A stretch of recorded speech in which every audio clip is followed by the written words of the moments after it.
Hey guys, we are Hey, dual streaming, so it's going to be a Defense Diaries and Cat Not Williams hybrid gang collaboration.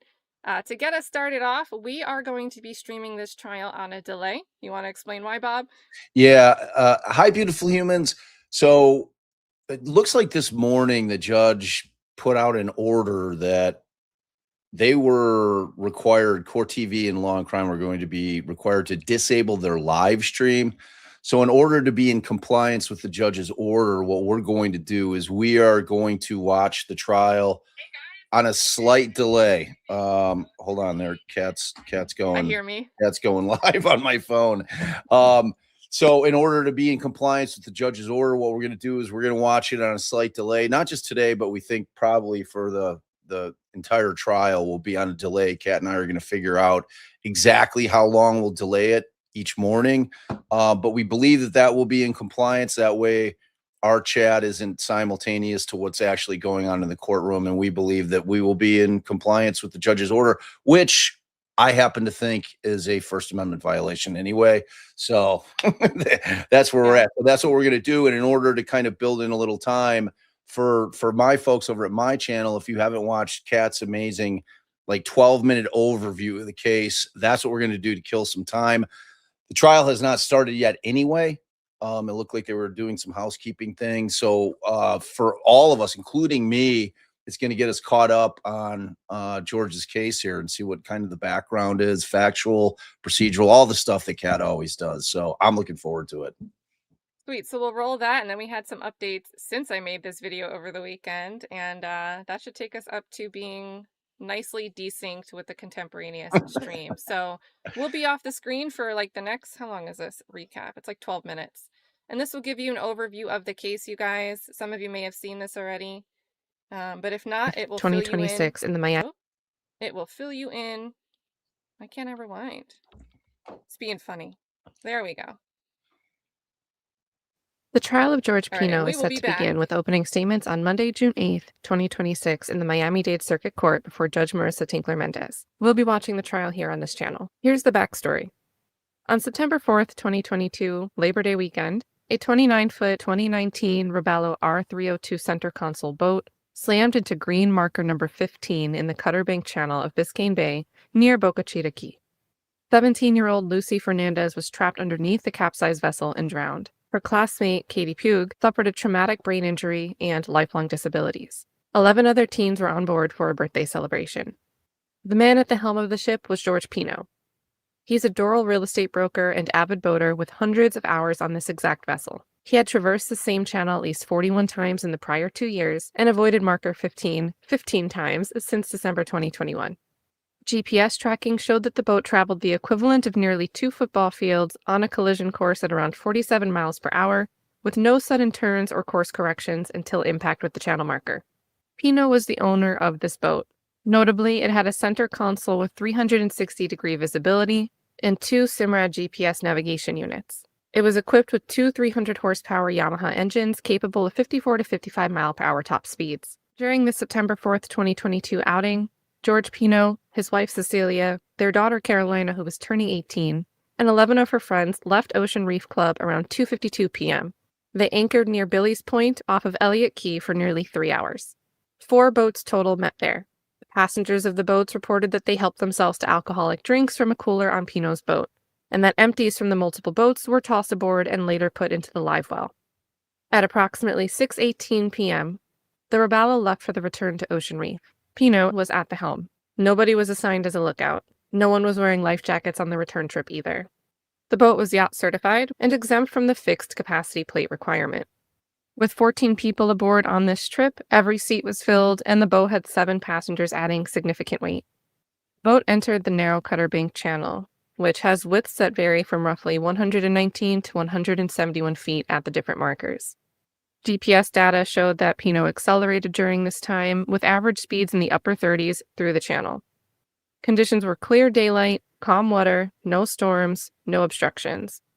Channel marker 15 was visible on charts, on Pino's GPS, and had a large neon green sign.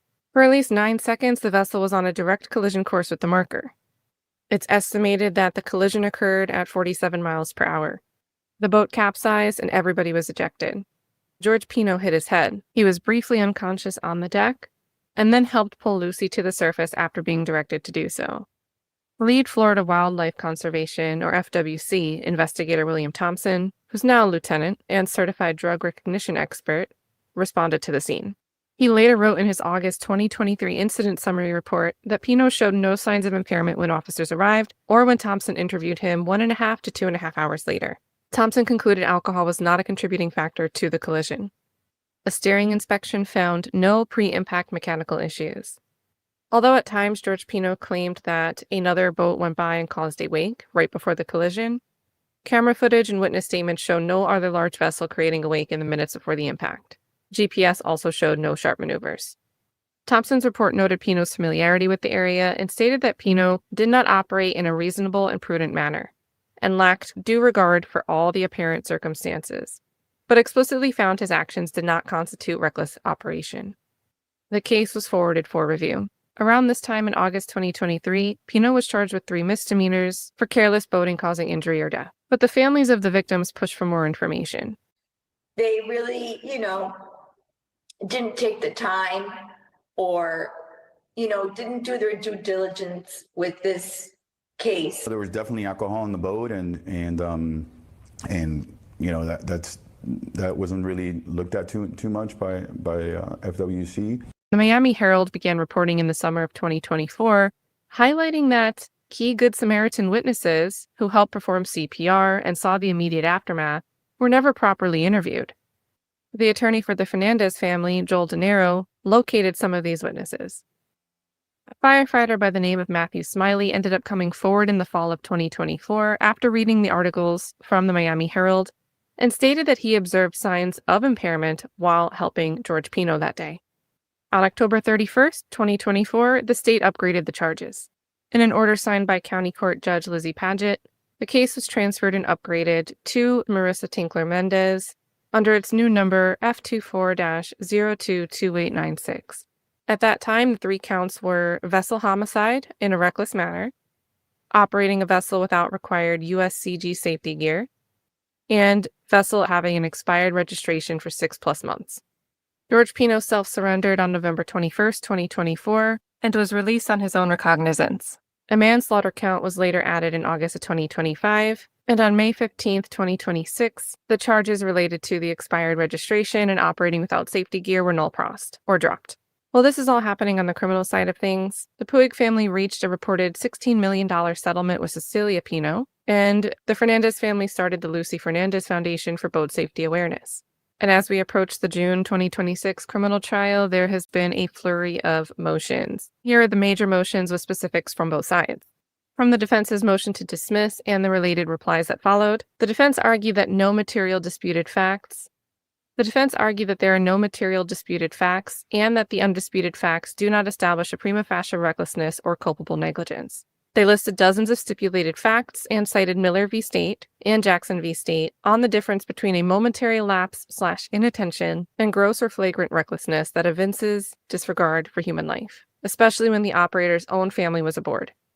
The defense's argument is that this was a tragic accident from momentary inattention or mistake of judgment, but not conscious recklessness. Even if on the wrong side of traveling fast with weight distribution issues, that does not meet the legal threshold when weighed against all facts, including his own loved ones being aboard. The state's response is that Pino was using a high speed in a narrow channel, that it was his failure to maintain lookout, that there were navigation rule violations, and that even if there wasn't a legal impairment from alcohol, there was still alcohol contributory context. The state also argues that there were missed opportunities to avoid the collision despite familiarity with the channel pathways and operation of the very same vessel that he's used many times before, and that the inherent drowning risk created a totality of circumstances that was reckless and makes Pino culpably negligent. They emphasized the predictable outcome and that Pino had ample time and means to avoid the marker. Judge Tinkler Mendez denied the motion to dismiss. The defense also filed a motion in limine to exclude alcohol-related references. They wanted to exclude evidence that underage passengers drank from the cooler on Pino's boat. They wanted to exclude evidence of the 61+ empty alcoholic containers recovered on September 6, 2022. And they want to exclude testimony from Smiley and the FWC officer Julian Gazzola about seeing bloodshot eyes and observing an odor of alcohol on George Pino. The defense's argument is that the lead investigator testified alcohol was not a factor and that he observed no impairment. Any probative value is substantially outweighed by unfair prejudice, and that the containers came from multiple boats. From the defense motion to exclude post-accident statements, the defense is seeking to exclude statements that Pino made about another vessel creating a wake right before the collision and relating to alcohol consumption. The defense argues that because Thompson directed Pino to be moved to a different officer, Officer German's vessel, and that another FWC officer, Cathy Hernandez, was told to go with the boat operator and maintain custody of him at all times, and also with an instruction to smell him, that Pino was not free to leave. In other words, he was in custody. Thompson later interviewed him, and the defense argues that this was custodial interrogation without a proper Miranda warning, and as such, the statements are privileged. They also argue that these statements are more prejudicial than probative. The state's position is that the statements were spontaneous or made during accident investigation and not during custodial times. I'd like to ask permission to draw your blood. It's up to you completely. You know, I had 2 beers. And it's not illegal to boat and drive. It's not illegal to drink a couple beers and drive. I feel perfect in the way that my mind was. I mean, I know what happened. I've been operating boats forever. I've done that right 1,000. The state says that some statements may be protected by privilege, but others are admissible. And the defendant is the one who volunteers additional information. If anything was ambiguous in terms of a Miranda waiver, this is it. And the judge agreed. The judge ruled the statements admissible on June 1st of this year. And now that the defense has to deal with this issue at trial, they plan to raise a traumatic brain injury / false memory argument, and will call neurologist Dr. Diana Barrett. The state's also requesting special jury instructions on navigational rules that apply to boaters. They argue that jurors might know the rules of the road for cars, but might not know the rules of the waterways for boats, and that these rules are directly relevant to whether the operation of the vessel by George Pino that day was reckless and creates culpable negligence. The prosecution's expert, Paul Alber, who's a Palm Beach Police Department lieutenant, is expected to testify about navigation violations, wrong side of channel violations, how speed, weight distribution, distractions, and other issues can relate to predictable outcomes that could have been avoided. But that should be an overview of the major issues raised in pretrial motions. So now we just had jury selection wrap up on Friday, June 6th. Opening statements are scheduled for Monday, June 8th, which is when we'll be starting our trial watch. Judge Marissa Tinkler is also presiding over the Antonio Brown self-defense case, and she told the attorneys in that case, who tentatively have a stand your ground hearing scheduled for June 23rd, that this trial she's dealing with now, this George Pino trial, will be cutting up close to that date. So she's estimating about 8 to 9 days of presentation by the parties, and is hopeful that she'll be able to keep the Antonio Brown stand your ground hearing on track for the 23rd. So this is about a 2-week trial that we're expecting here. Now, I saw the Miami Herald report that the jury, which is a jury of 6, is 5 men, 1 woman, and that 4 alternates were selected. The alternates, there's 3 women and 1 man.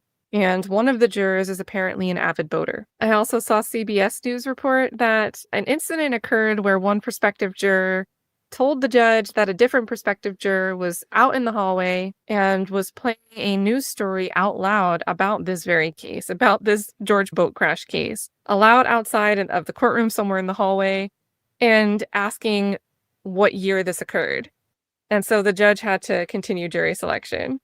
And when the state asked last minute for a 1-week continuance after getting some late witnesses provided over by the defense, the judge was not with it. She said, "We are not delaying this trial." I'm asking for like a week's continuance. Tonight. On top of that, Judge, yesterday, they filed discovery exhibits I'll have to at consider. 5:02. Excuse me, I'll have to decide whether or not this witness, because of the late filing and the problems that it is now causing, whether or not I'm going to potentially exclude this witness. I think that would be a reversible error, Judge, and I don't want to try this case I twice. am not, let me tell you all, we are not delaying this trial. And Judge Tinkler Mendez found that these late filings were willful violations of what Florida calls the Richardson Rule. So next up, we have the trial, where the jury will decide whether this was a tragic accident or something where there was criminal recklessness or criminally negligent operation of this vessel by George Pino. So everything you heard in this deep dive comes from research into the court filings.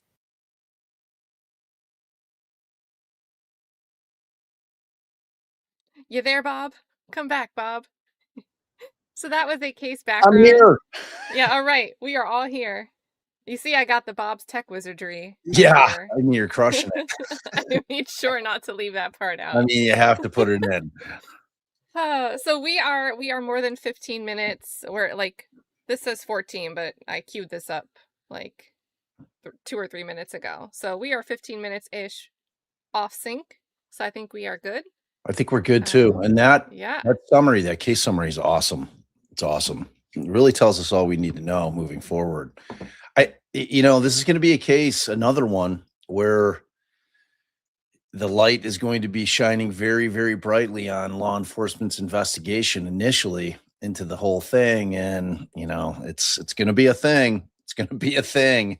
So we'll see. And that's exactly what I want to be able to comment on. And I feel like we're not allowed to contemporaneously chat about it.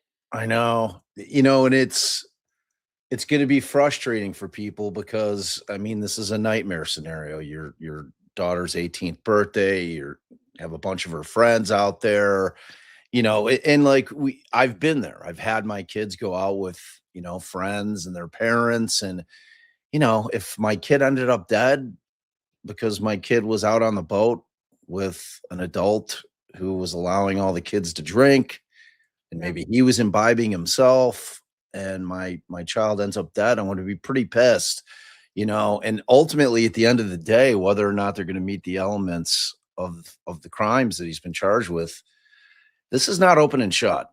This is not open and shut. Yeah, and guys, quick on that. Again, it's manslaughter and like reckless homicide with a vessel are the 2 counts in play here. Both are felonies. And it is not like there could have been a BUI, like a boating under the influence manslaughter, but that's not what the state opted to charge. They just went for like plain manslaughter. So those are the 2 charges in play here. And if you guys are joining us late and you don't know, the judge ordered prior to court starting up today that there was going to be no live stream chatting. That was like the chat can't be live. Right. So our workaround, which we think is in compliance, we're going to delay so that we're not watching the trial live. So we're going to be behind, not just today, but every day. Hopefully that doesn't create an issue for Kat, especially because she's down in that jurisdiction and she likes to go into the courtrooms and she doesn't want to get in trouble by anybody. So, but I think we'll be fine, but that's what the delay is about. So we're always going to be behind time. Yeah, it just means you guys can sleep in a little late if you're on the West Coast. So yeah, sweet. All right, so let's get started. This is like, I queued it up to right when they pivot to the judge and I saw captions come in. So we should be ready to go. Here we go. Day 1, Florida versus George Pino. Let's go. Full courtroom. With some spillovers in the next room. Ladies and gentlemen, State of Florida versus George Pino. I'm going to ask parents to please introduce themselves. Good afternoon, Your Honor. Laura Adams, Jonathan Ford. All right, boost it a little bit, you think? Yeah, a little bit. Okay, let's. First on behalf of the state, we are also being assisted by a law school intern. His name is Juan Reyes. Very well. On behalf of George Pino, who is President Howard Strudnick, together with Mark Shapiro, Edward Armelino, Janelle Gomez. Good afternoon. Good afternoon. Eloise, could you please swear in Mr. Pino?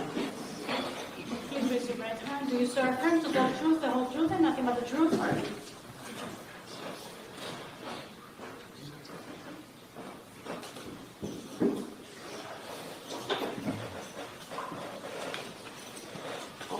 Let me go over some ground rules for everyone in the courtroom. See, we're a full courtroom. During the course of the proceedings, it's critical that no one takes a phone out. No one has a phone on. You can leave your phones on vibrate, please, but don't take them out. There'll be no photographs. There'll be no video recordings. Please abide by these instructions. Second, I'm going to ask if you could, because again, we're so filled in here, Renee's going to check, see if you can bring the temperature down. But, please, ladies and gentlemen, try to keep your movement to a minimum in terms of in and out of the courtroom, because it gets also distracting. People, you know, trying to work their way in and out of the roads. We will take breaks. We're going to be, I have some matters to address with the attorneys at this time. Renee's going to go up and get our jury. And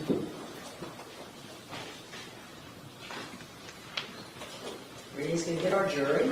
And while he's doing that, I'm going to address some matters with the lawyers. Ladies and gentlemen, it's also extremely important. Please, the jurors will all be wearing juror badges to identify themselves as jurors. Even if you might not recognize them as a juror in this case, if you see someone with a juror badge, please don't go up and speak with them. Please also, if you're having any conversations about this matter, make sure you look around and see that nobody wearing a juror badge might be near you and be able to overhear those conversations. So please find private places. I urge you to have whatever conversations you wish to have on anything about this case in particular. Okay? And please be very mindful, though, of the fact that it obviously takes time to select the jury. We don't want all of the work that we have all done so far to be for nothing. And all of you are, because this is a public forum, you're entitled to be here, but all of you are part of ensuring public forum that justice is served and that the proceedings are fair. And to ensure that, again, please, no contact with any of the jurors, not even a hello, which can be misinterpreted. You see a juror, they're in an elevator with you, get out of the elevator. Again, avoid all contact. When we take breaks, because you're bound to have some type of view of jurors that might be on this case. Again, please stay away from them. Okay? I urge you all to do that so that we're going to be in session for upward of 2 weeks. So it's going to require everyone's attention while you're at this courthouse, attention to that matter. And I ask you all to do that. In addition,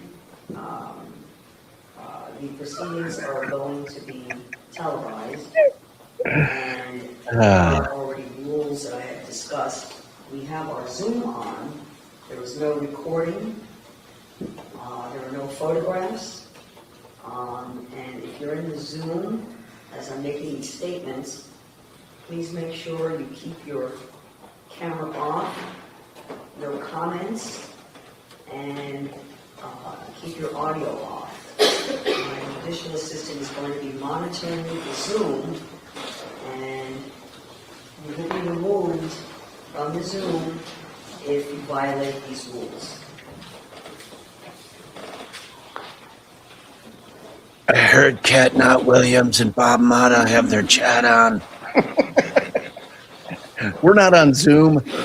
Well, we won't hear her admonition for 15 minutes, so. Cat is absolutely correct. I am no expert in maritime law. Yeah, I said you guys are experienced lawyers, but you're going to learn something new at this trial, I For bet. sure. 100%. We learned what hot dogging is today. What is hot dogging? It's like showing off in a boat. Oh, yeah. So just, you never heard the term hot dog? Like in sports? Yeah. Like kindergarten stickers where it's like hot dog and it's like a thumbs up. I think that more than anything, that probably just ages me. It's like like an old timey. He's a real hot dog out there.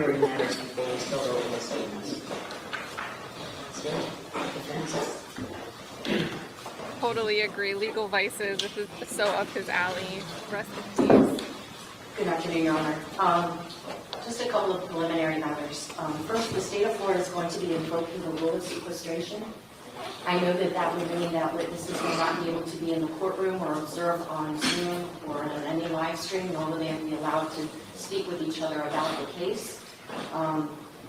Of course, that has to do with evidence, so anyone that's here, and I would not ask anybody to be excused from the courtroom for opening statements, but once the proceedings begin with witnesses testifying. I know we touched on the issue of the fact that Cecilia Pino, Mr. Pino's wife, is listed as a witness, both by the state and the defense. Unlike family members of the deceased that have a constitutional right under Florida's constitution as well as Marcy's law, they have the right to be here.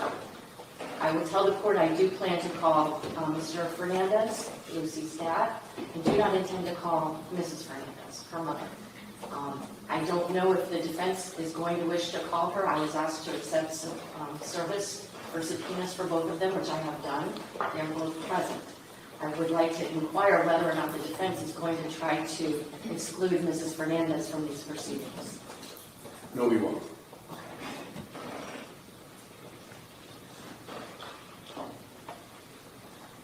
Your Honor, the next thing has to do with some discussions that have been had over the last 24 hours or so. I've had conversations with Mr. Shrevenick as well as Mr. Shapiro. If I could just interrupt. Those conversations need not be part of the proceedings today. To the extent that I will reiterate that the state is still willing to have an open mind. If the defendant wishes to pose any kind of plea offer that would be acceptable, his attorneys know the range of what the state would be willing to accept. I'm still willing to consider that. If he does not wish to do that, I would ask if Your Honor would make an inquiry. But we can certainly, if the court thinks it's appropriate, I can convey what the state is offering. I have not made an offer and indicated a bottom line of what the state would maybe accept.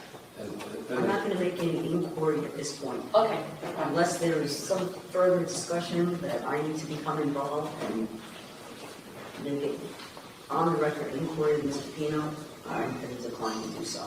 I just would not want to have a situation where if he were to be found guilty, that he would make an allegation that he actually wanted to engage in some type of negotiations, but for whatever reason, wasn't able to. I think it's clear. Okay. Works. Your Honor, there was a motion in limine regarding a couple of photographs of Lucy Fernandez at the hospital. I have two photographs that I intend to introduce into evidence today.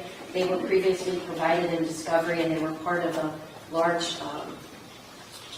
email list of the state's evidence. I have copies of those available for the court to review because I would be introducing them probably through the state's first witness.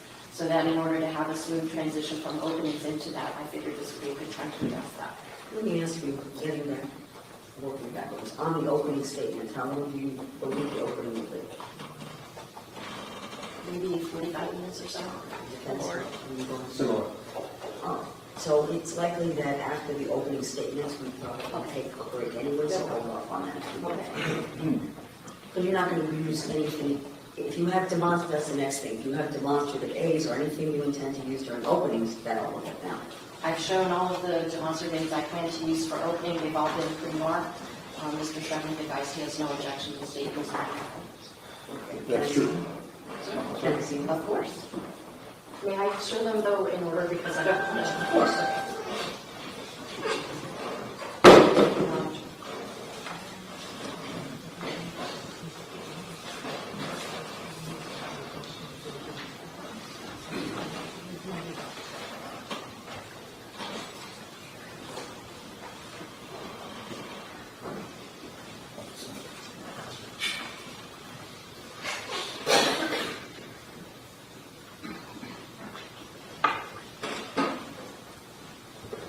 It's very strange to not skip ahead when there's downtime like this. Yeah. I'm like dying over here. Have you been in that courtroom? No, when I went down for the hearings, it was a different one, but this is where the Rashawn Jones trial 1 took place. Was the same. What is that background? Is that like I, natural light, or is that like some kind of like behind the judge? It's wild. I don't know. Okay. Huh. I'm glad that they have maps. You know, some of these trials are all about locations, where things happen and when things happen, and yet there's no maps. But they've got that handled, it looks like. Yeah.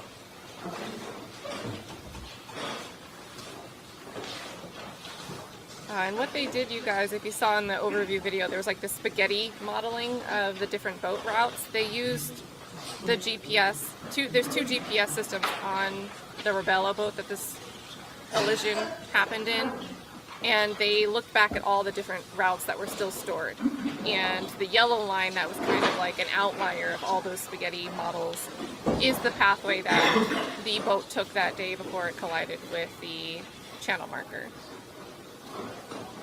So, pretty cool use of spaghetti modeling. Here I lowered my mic. Is that better? Oh, are they saying that you're loud? Cody said I was loud. Photographs for the day in question. Okay, are we like even? I went down to like the 80s. All right, I'll say 1, 2, 3, and then you say 1, 2, 3, and then they can compare us. 1, 2, 3. 1, 2, 3. Wait, at the same time? Here, ready? Do it again. Now Chicago says you sound perfect. All right, cool.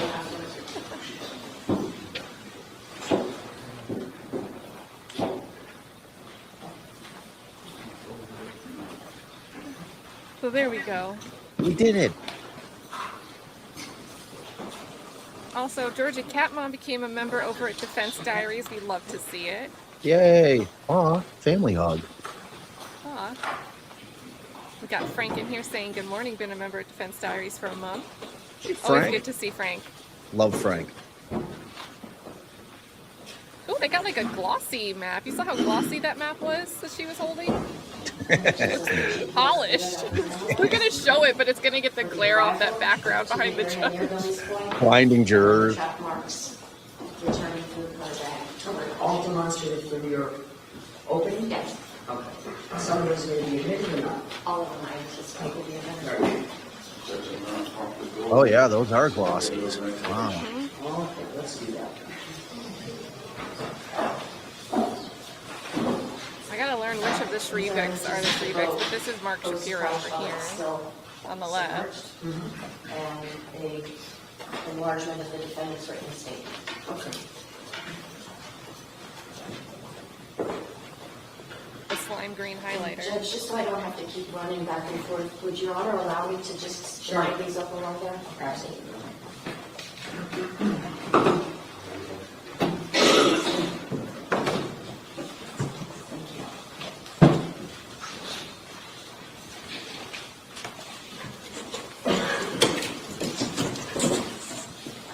They knocked him over. Shout out to Tay Biz, member of the KNW gang for 22 months. Always good to see you. Hope you're doing well. Tay Biz is asking, what's up, chat?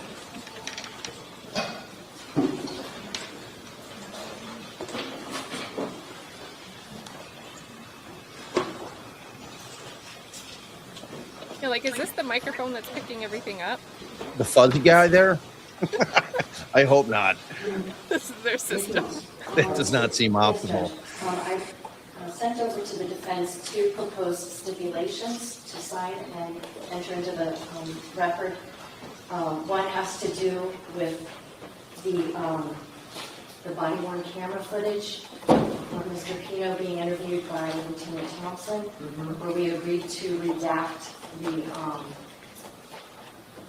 the statements that involved the request for or the decision not to provide a sample of his blood.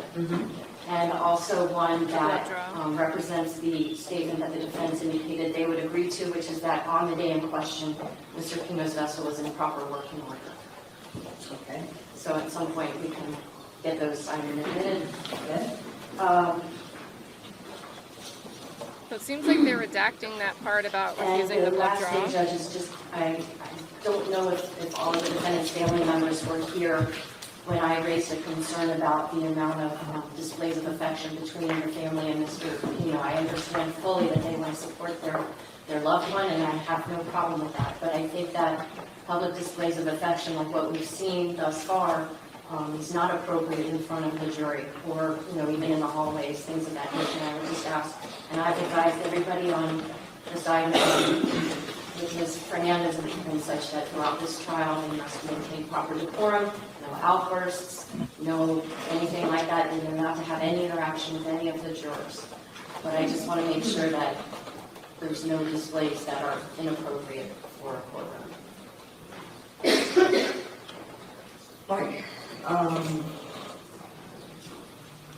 The only thing of that I need to respond to would be your last comment as part of the rules of the House for everyone. It's an understatement. This is a difficult proceeding for probably everyone in the courtroom. For whatever those reasons might be, this is a court of law. And I expect everyone will conduct themselves respectfully, appropriately, during the proceedings. If there is something that is disturbing or upsetting, please go outside. Avoid shows of emotion. Again, if that happens, it makes it not only very uncomfortable, but it's inappropriate for a jury to see any of that. And so I expect that kind of conduct from everyone in the courtroom. Please, no public displays of affection within the courtroom. Again, if you see anyone with a juror badge outside the courtroom, avoid them. And if you're in a private place, then it's much different. Okay? So anything that potentially could be causing influence to any of the jurors would not be proper. And I have Renee here, who obviously monitor the courtroom. I don't anticipate having any difficulties along those lines. Everyone can be used to respect each other's space here and respect the process. Okay. That's it for that. Mr. Shredden, what do you have? Judge, over the weekend, there was another boat accident at the Cutter Bank Channel. I was informed that a father with 3 kids collided with one of the markers at a slow speed. The 8-year-old son was ejected, sustained a brain injury, significant brain injury. There was media attention surrounding it, at least on Local 10. And then there were the posting by folks about this case, people trying to correlate the event, tragedy of this weekend, having nothing to do with Mr. Pino, and making comments about Mr. Pino. I want to make sure that our jury has no exposure to that kind of sarcastic remarks by the public to a tragic event. So I'd ask the court, when the jury is available, that you would inquire whether they've seen anything, even if it's not directly about the Pino accident. There was this other accident over the weekend. I'm gonna, as I would do every single day, Have you watched anything? make that inquiry just overall about any information about this case or anything else that might be seen later. Thank you. We had proposed last week, I had suggested to the court when we were doing voir dire that the court should consider instructing the jury on the nuances of the charges of manslaughter and vessel homicide. The court had read a few sentences, but those sentences didn't define the mens rea elements of the charge. For example, manslaughter requires one, that there's a death, and second, that the death was caused by the culpable negligence of Mr. Pino. But the term culpable negligence, I submit, should be explained to the jury now so that they can process the facts and the evidence through the lens of what the law requires. Likewise, with vessel homicide, the court gave a preliminary instruction during voir dire, I believe, but did not define the term reckless manner.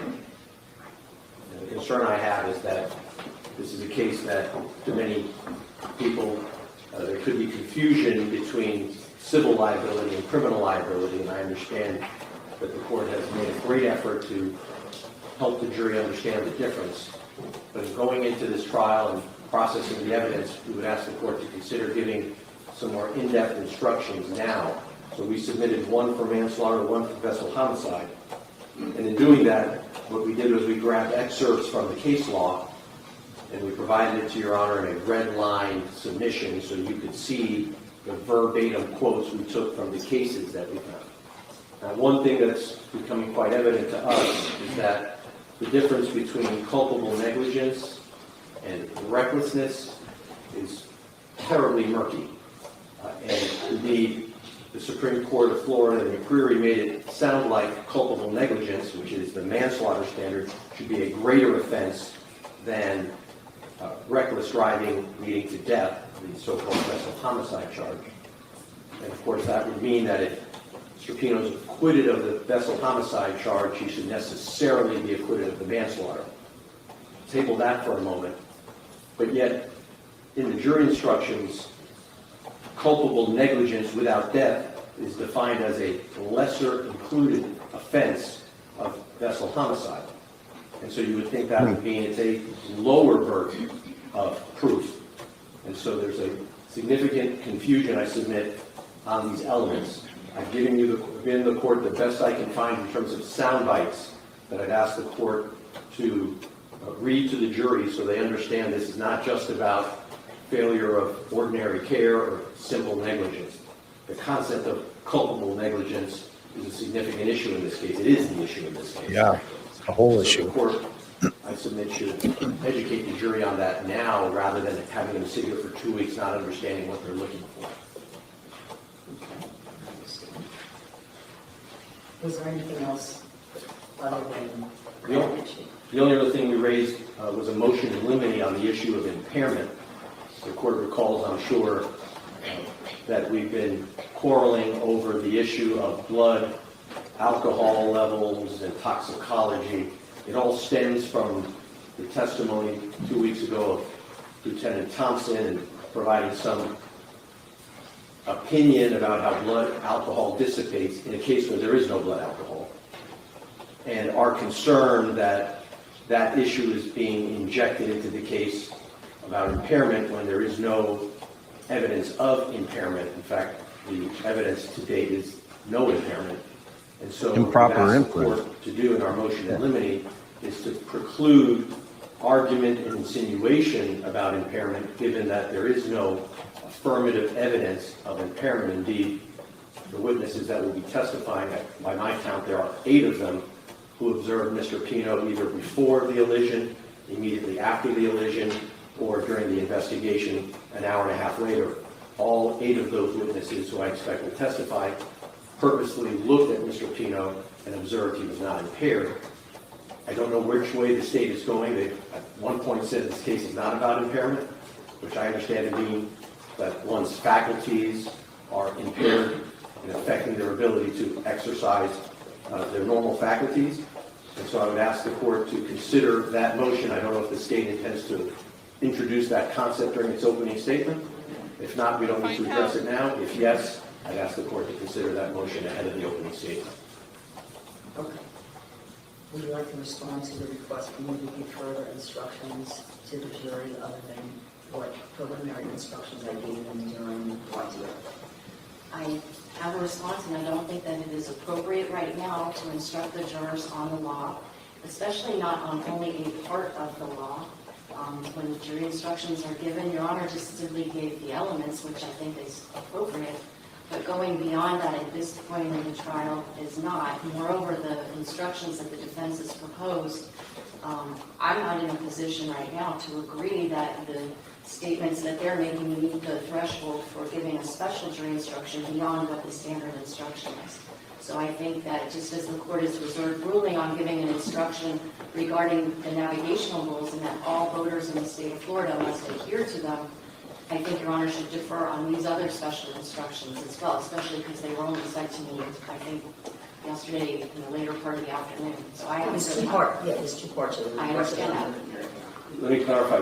We'd be satisfied for now with just the standard pattern instruction. I think that was the first part of the request, and you responded to that. Okay.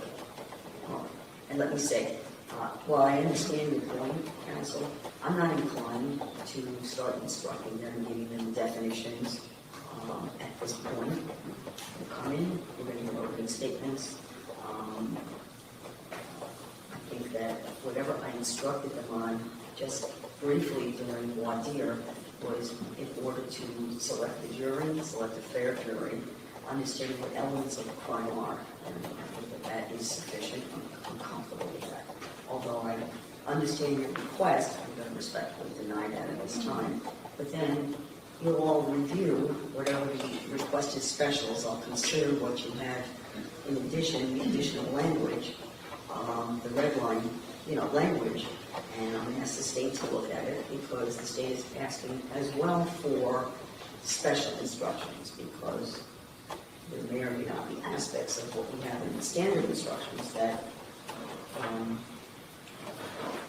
sufficiently instruct the jury for this particular case. So you'll all be looking at that as we.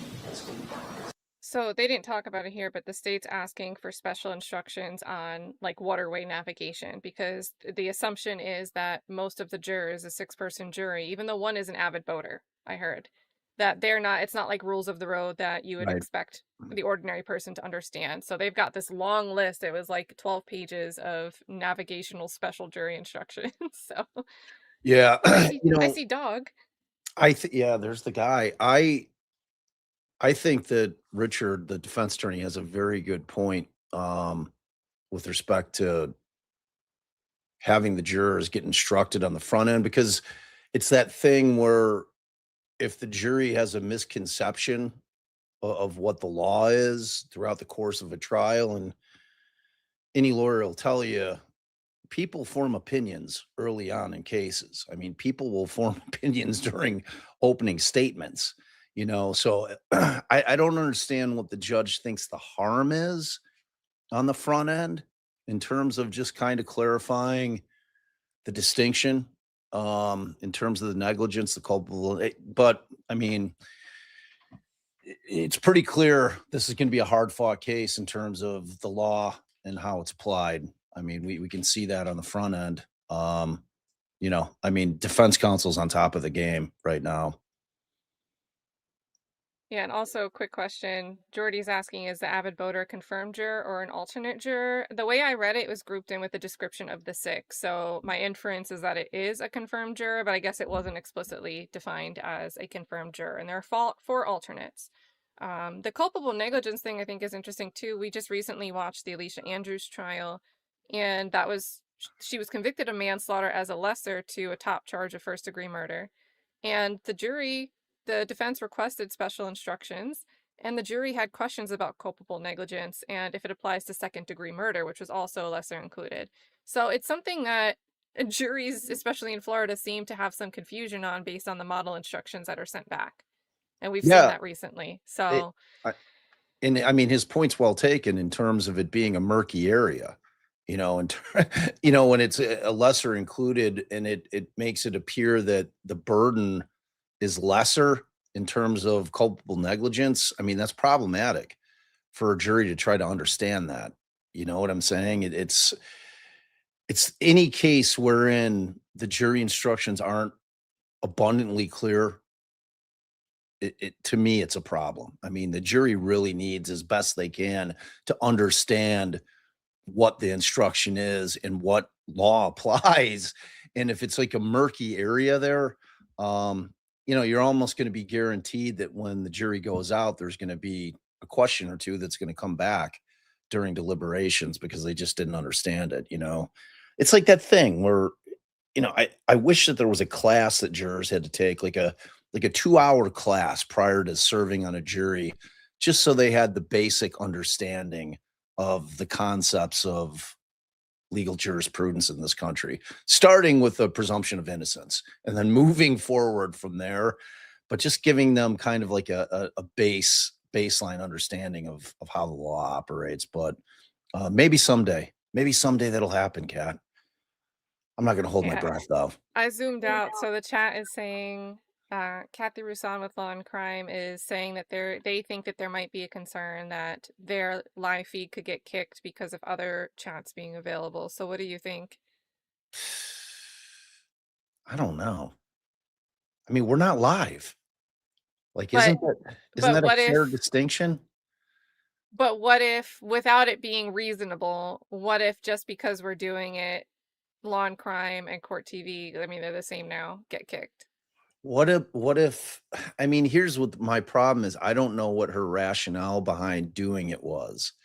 Was it so that on Replay Crew that people can't go in like after court today and read all kinds of inflammatory chats?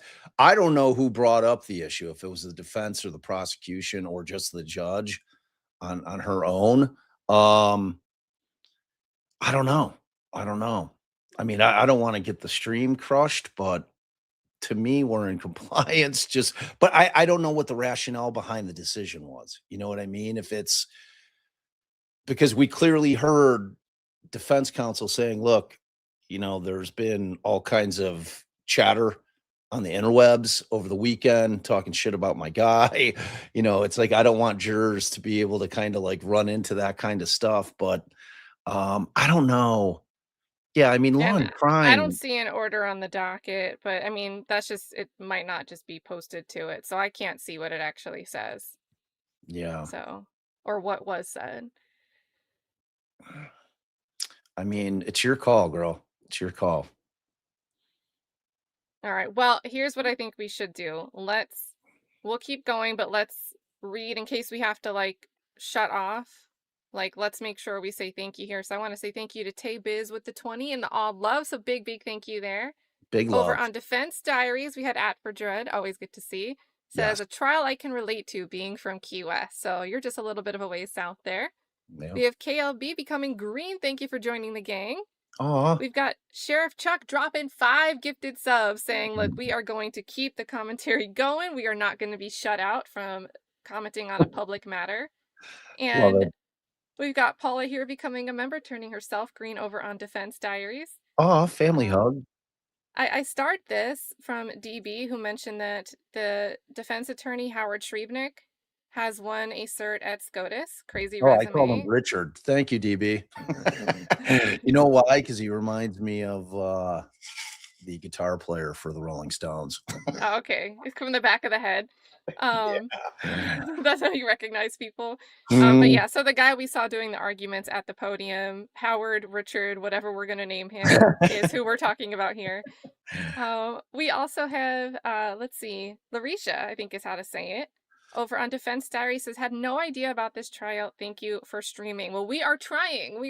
I think the idea that we have a poor investigation, I mean, I'm interested in seeing like a boating case, right? I want to learn, but I'm interested in, did the FWC, the Florida Wildlife Commission, the investigating agency, did they do a good job? Right. And not for nothing, but for the state to try to hint at the beginning that they gave a minimum range of what they'd accept for a plea. I feel like that's them not wanting to confidently go ahead with this case in the public eye. Yeah, can I ask you a question? So you said that this took place, like the actual accident took place and it was still daylight out?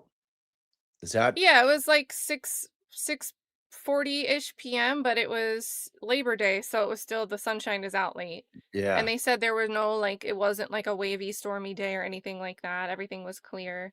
The only reason I ask is because when we saw that small clip of look like body worn cam on your recap, they got there at 8 something, and there's Okay. actually the Puigs in their civil suit. They named both of the Pino parents, husband and wife, so George and his wife Cecilia, but they also named, I forget the names of the company, but the company that brought the helicopter out to airlift victims, and also the responding, like the first responders. They named them in the lawsuit because their response times were so late that they didn't even start to dispatch a helicopter until like 8 p.m., even though the first calls came in at like 6:50 something. Okay. All right. So there's like an issue with the delayed response time that could have, Katy Puig she's got life-altering injuries, but maybe if she'd been intubated sooner and gotten oxygen back to her brain, that wouldn't be the case. So there's been a lot of concerning things surrounding this case, and I really think it's unfortunate that there's a risk of not being able to watch it. So Should I tweet at Cathy Russon and ask her what her opinion is? She's like here, what or like, does she know exactly what the order says? I don't know, but I mean, I can try to hit her up on Twitter. She's usually pretty responsive. Yeah, let's do that. Because I Okay. mean, I have no issue being delayed, and I thought that if you just didn't want a live chat, if you make the chat not live and contemporaneous, that would cure it. But maybe there's other language there. Yeah, let me see. All right, let me.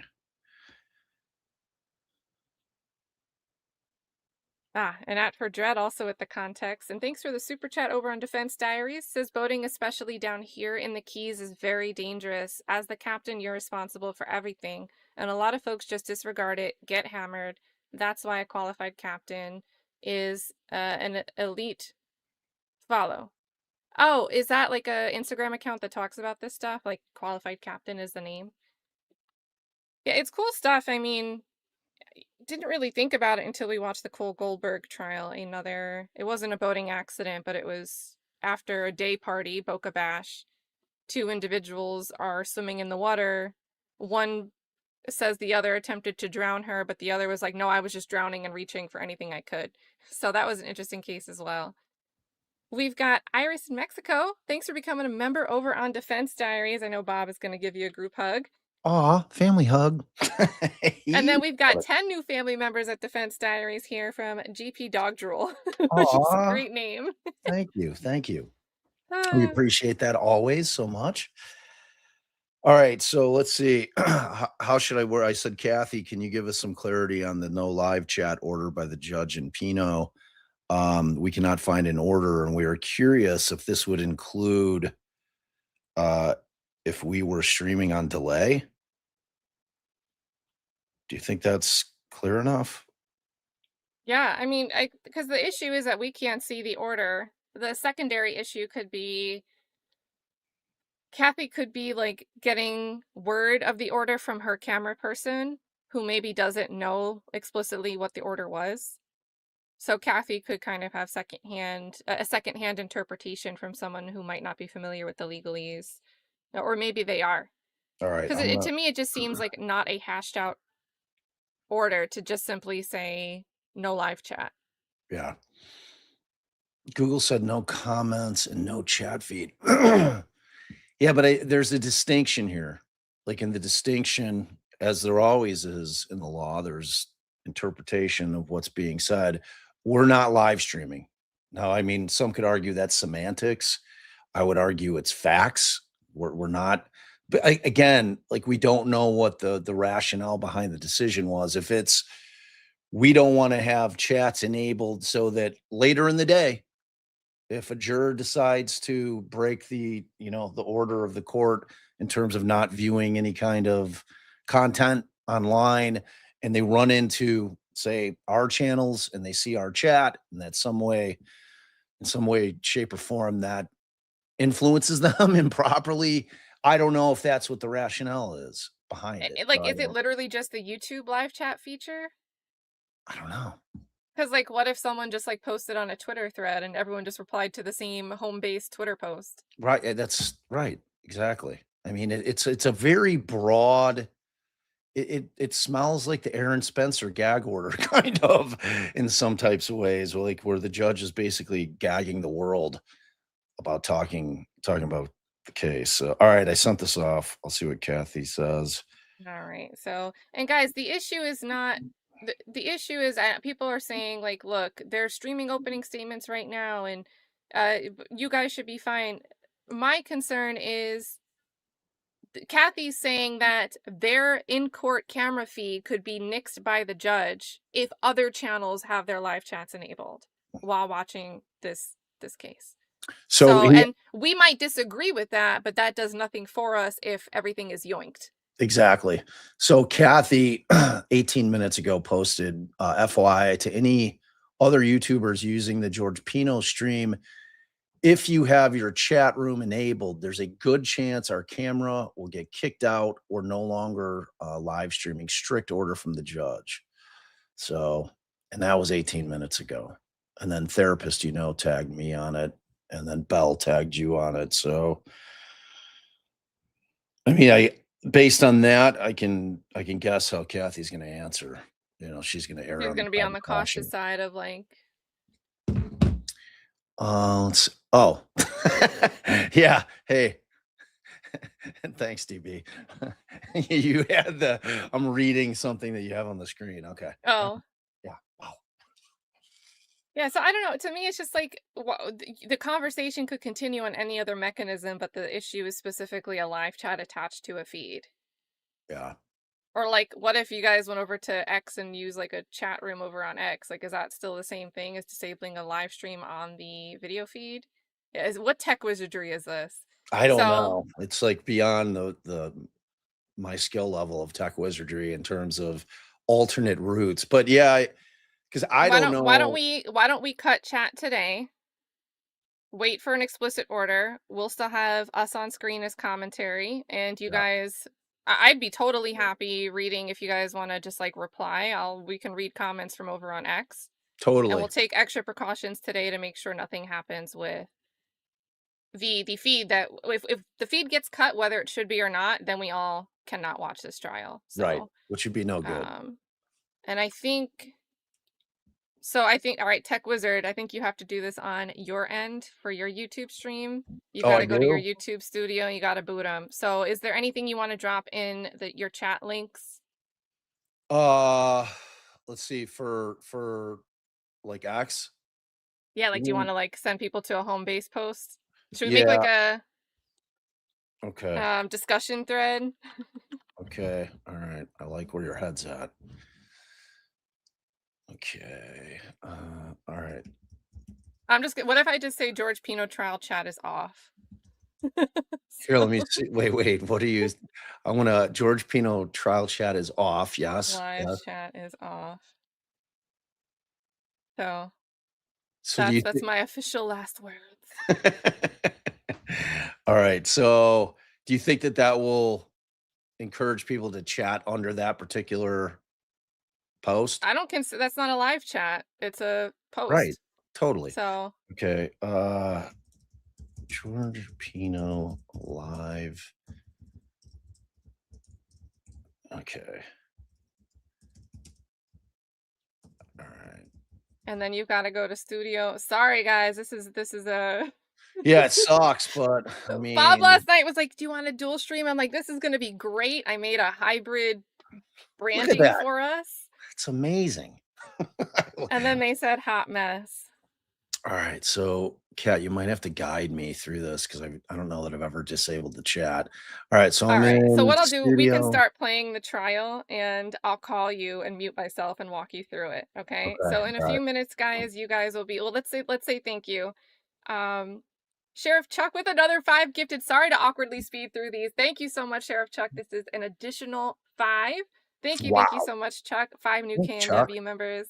At for Dread is also green on both sides, part of both sides of the hybrid gang. And then we've got B. We've got B in the 305 here with the 2 showing some love to Defense Diaries. Thank you. So we are going to resume, and this means that we could skip breaks for today once we kill the chat. You guys know what I mean. I'm not really killing you. I don't mean it like that. We can skip the breaks. Yeah, true story. True story. We can get up to real time. Yeah, so let me hit play here. I will mute myself and call you in a minute to walk you through your chat. Thank you, Kat. So that's the first part. What was the next issue was the question on in limine. Now, during your opening statements, I expect that you're going to be discussing what you believe the evidence will be.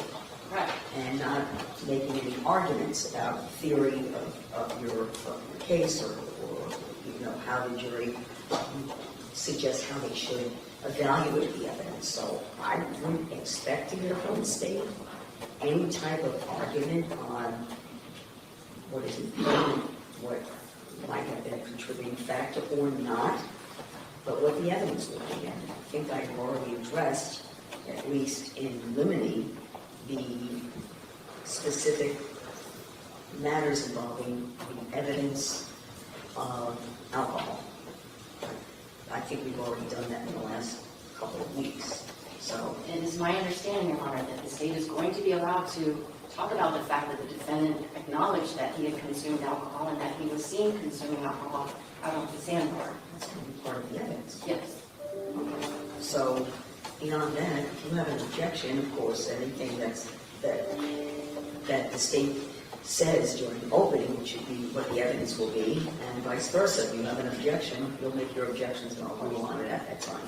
And so that I'm not interrupting unnecessarily, we have our pretrial objections. I understand the court's overruling our objection to the references, the factual references to the alcohol and the 2 beers, so that you rule and I don't need to object again throughout the trial when that comes in.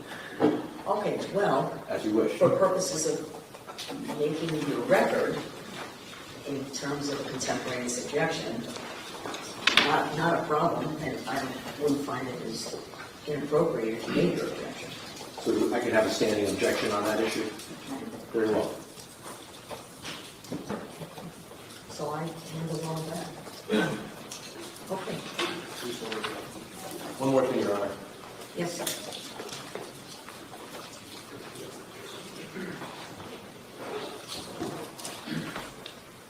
Good afternoon, Your Honor. Yes, sir. Your Honor, the defense filed several motions in limine. One of our motions in limine had to do with the exclusion of gruesome photographs and video recordings. Your Honor reserved ruling on that and said that she would take it up. We received from the state a videotape of a particular witness in this case, an officer Robalo, and one of the clips is specific with regard to the motion limiting to exclude this type of footage. Okay, so this is, Officer Delgado. Yes. Were you called as a witness for the state? Yes, we don't know when. Okay. We're not told, but I did receive a video, and so I want to bring it to the court's attention before we got For sure, but hold on, let me just ask the state. When do you anticipate this witness will be testifying? Tomorrow. Okay. I miss you guys already, chat. I so miss the chat. Since we have the jury outside. There's a huge hole in my heart right now. And can you remind me, please, if there's something then objectionable in the video that the state intends to use during the testimony of the witness? Obviously, I want to look at it myself and see what that is. As I rule if it should be, further scrubbed. Understood, Your Honor. Would you like a copy of the videotape that I received from the state this afternoon? I don't have a problem. Would it be okay just if you email it to me? Absolutely. As long as the defense doesn't have an objection, we'll do that during the break. Of course not. Yeah, that's fine. Okay. I'm making a note of that. That was Delgado, right? Officer Delgado, that's right. Thank you so much, sir.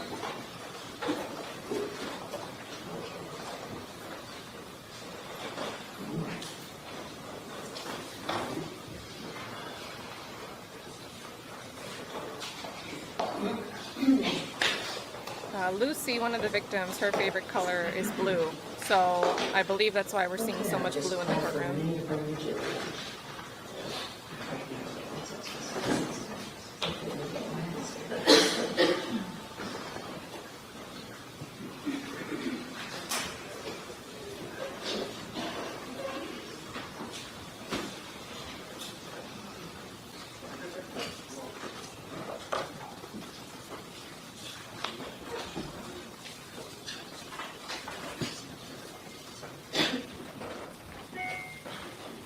That guy looks like he just got done voting.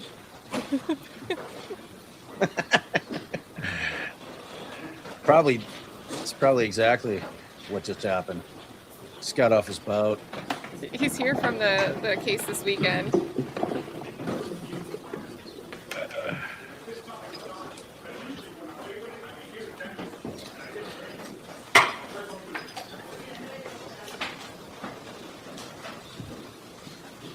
Ready? Yes. All right. Oh.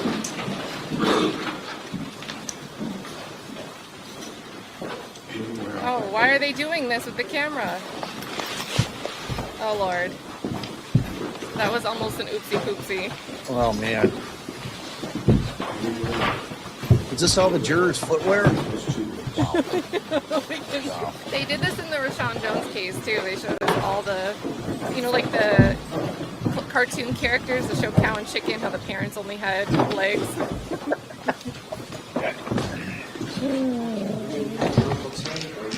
Everyone, please be seated. Thank you.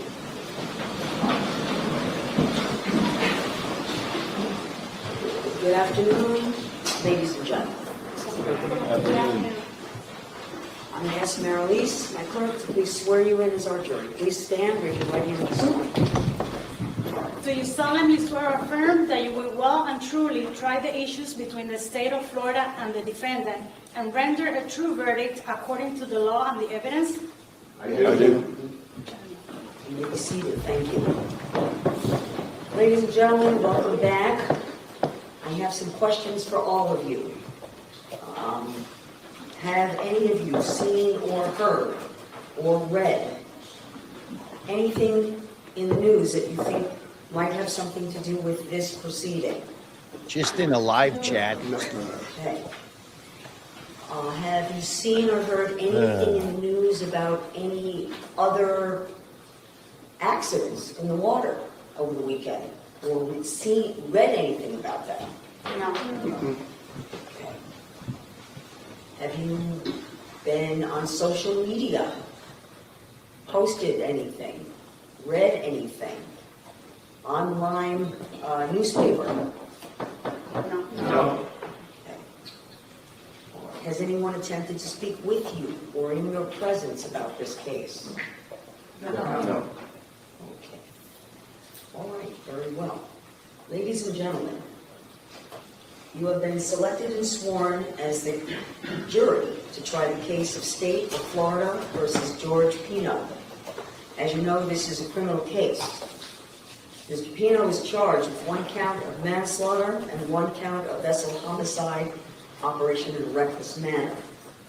It is your solemn responsibility to determine if the state has proven that Mr. Pino has committed the crimes charged beyond the exclusion of a reasonable doubt. Your verdict must be based solely on the evidence or lack of evidence or conflict in the evidence and the law. As I explained to you during jury selection, this document in my hand called the information, that is the charging document.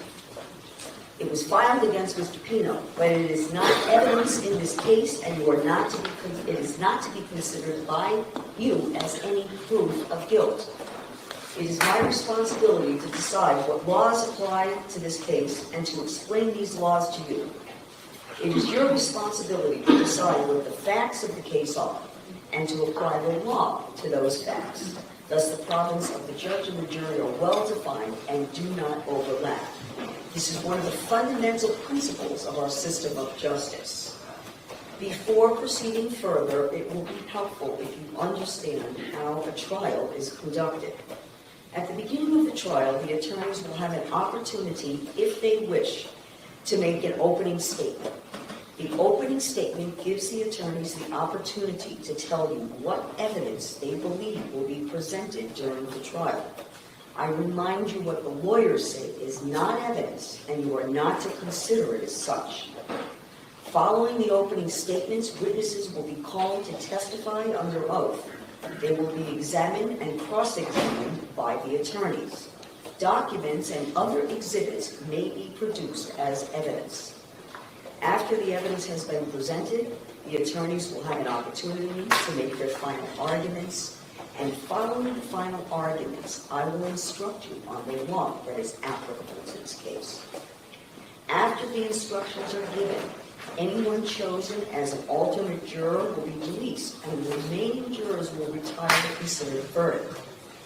I admonish you, you are not to form any fixed or definite opinions about the merits of this case until after you have heard all of the evidence, the argument of the lawyers, and the instructions on the law.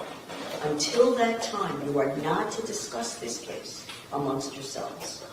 During the course of the trial, we will take recesses and meal breaks. During these times, you're allowed to go about your personal business. You cannot discuss this case with anyone at any point while you are still on this jury and before you are discharged. You are not permitted to let anyone to speak with you about the case or in your presence about the case. If anyone attempts to speak with you about this case or in your presence about this case, please remind them that you are on the jury. If they persist, please report that to Renee immediately.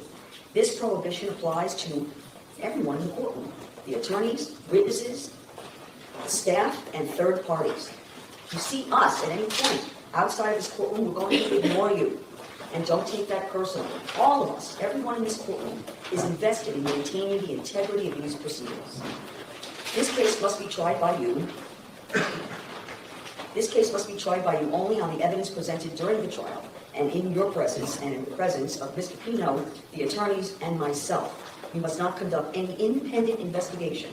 You are not allowed to visit any of the places that may be described in the evidence or read or listen to any reports that might exist about this case. You are not to discuss this case with anyone. You may not speak with the attorneys, Mr. Pino, any of the witnesses, or anyone else about this case until you have concluded your deliberations and you are discharged.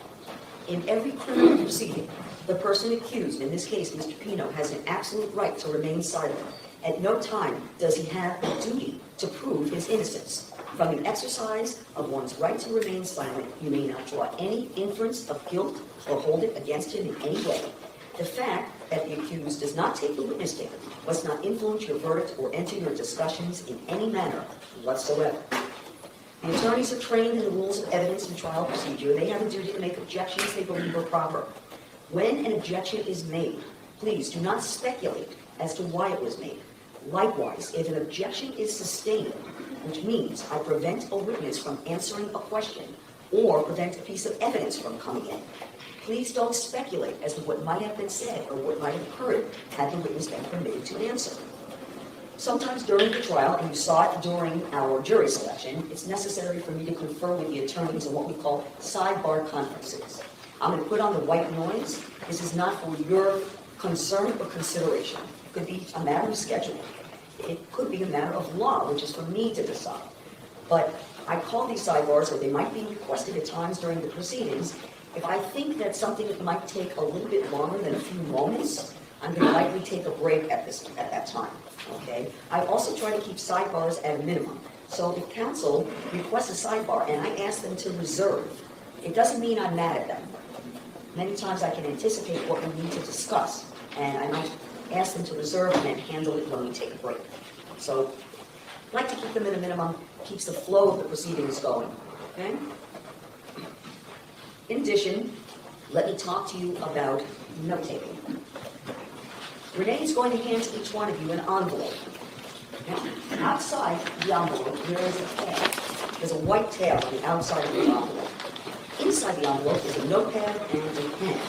Please remove the notepad and the pen from the envelope. If you would, please, write your juror number on the white tab on the front of the envelope. This is how we will identify that envelope and that notebook as belonging to you. And that is your notebook to use if you wish during these proceedings. So make sure everyone write your juror number. These notebooks are not seen by anyone else but you. It's for you to use if you wish. At the end of each session, and some at recesses, I may ask you just to leave them in your seats. If you take breaks, Renee may collect them during breaks. At the end of each session, Renee will take these envelopes from you with your notepads inside. They will be in a locked drawer in the office. No one will have access to them. Let me talk to you, though, about note-taking. I permit the jurors to take notes during the proceedings. And some people take notes, some people don't take notes. It's not a requirement. But the caution about note-taking is this. Please do not get so wrapped up or focused or concentrated on taking notes that you miss something. Because your job as jurors is to rely on your independent recollection of the evidence and testimony presented to you during the proceedings. So you have to be alert, you have to be listening, you have to be observant. So note-taking is fine as long as you Don't let it distract you to the point where you're not listening, you're not paying attention, you miss something, okay? Because again, they're for your guide and they're used only to help you in recalling what transpired, to refresh your memory of what transpired during the proceedings. That's how notes can and should be used if you wish to take them. All right? Very well, let's begin opening statements. Bob leaves and they finally start opening statements.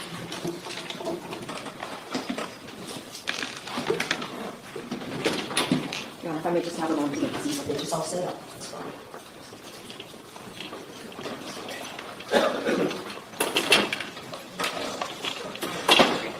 Thank you.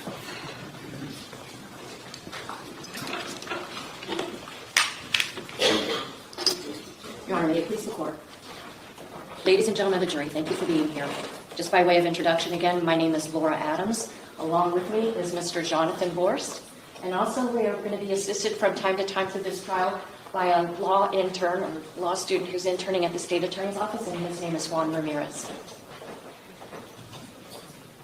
This, ladies and gentlemen, is a case about responsibility and accountability, or I should say, the lack of both on the part of the defendant in this case, George Pino.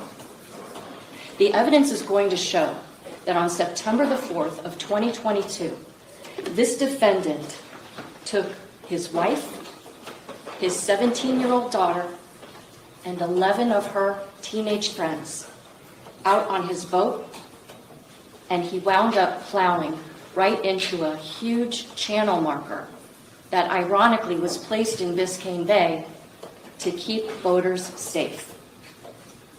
As a result of his complete abandonment of good judgment and responsibility, 17-year-old Lucy Fernandez, her given name is Luciana Cristina Fernandez, is dead.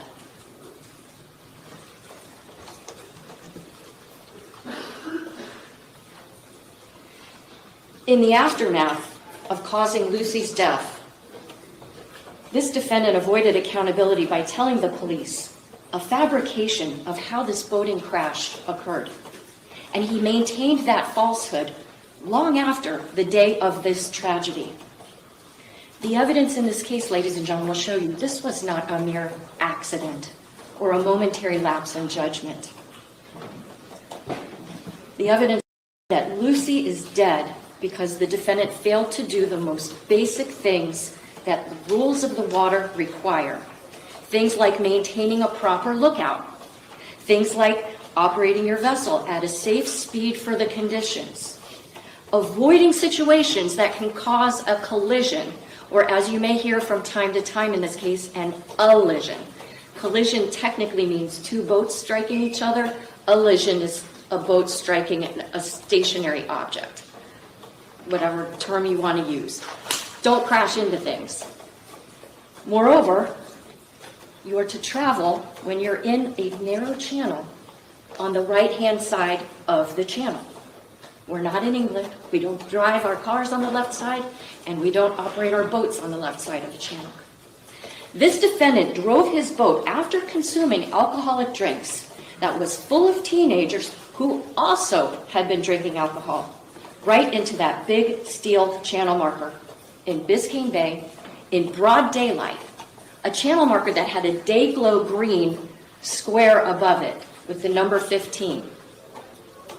A channel marker that he had passed by a multitude of times because this was his water playground, going to and from a location, which I'll talk to you about in a moment, up to a sandbar. He hit that channel marker, ladies and gentlemen, as he was accelerating through the channel, going from speeds of 43 miles an hour to 47 miles per hour. He struck that steel channel marker at just under 50 miles per hour.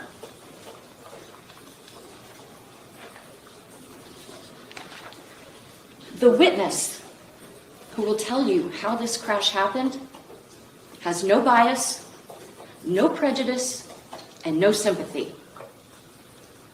This witness has a perfect memory. And this witness is not swayed by money or privilege or It's going to power. be a trial. It's got to be a video. That witness is global positioning system data, GPS. better known as GPS. The GPS from the defendant's boat is how we know the way that this crash occurred, because the GPS told the truth about what happened. George Pino did not. Here, there's a picture of the channel marker real quick. But before I get into the details of the GPS analysis that was done in this case, I'd like to give you a little bit of an idea of what was happening on September 4th, 2022. The defendant, George Pino, and his wife, Cecilia, had planned a wonderful weekend celebration over the Labor Day weekend. Their younger daughter, who was also named Cecilia Pino, but went by Little Ceci, named after her mom, she was going to turn 18 later that week. And so the family invited a bunch of Little Ceci's friends to come to a location called Ocean Reef Resort to have a weekend of fun, hanging out together, going out on the boat, having a celebration dinner. At around 2:52 that Sunday afternoon, they got into George Pino's boat. 12 kids, the defendant, and his wife. Before leaving for Ocean Reef Resort, before leaving the resort, however, that boat was stocked with some food and drinks. And the drinks that were stocked on that boat were not just water, or not just sodas. There was alcohol, lots of it stocked on that boat. Now the plan was to head out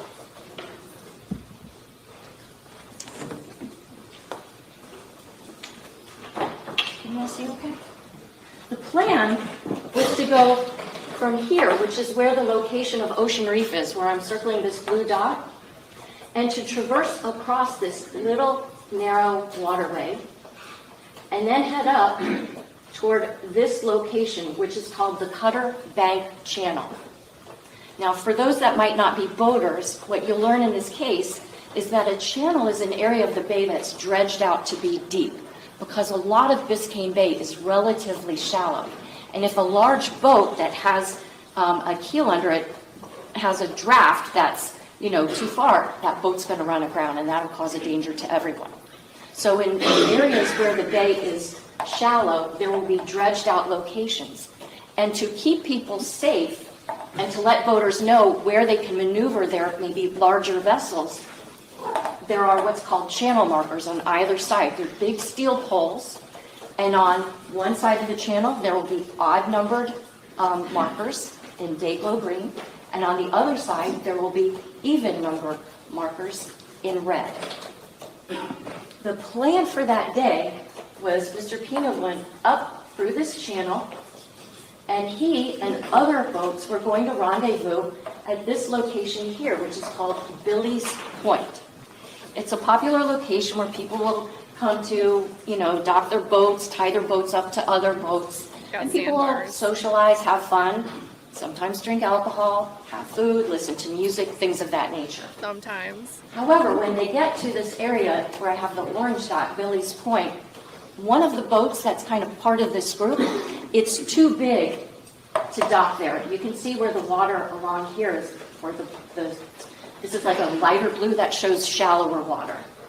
So what they do instead is they head up further north here to where I have this red dot.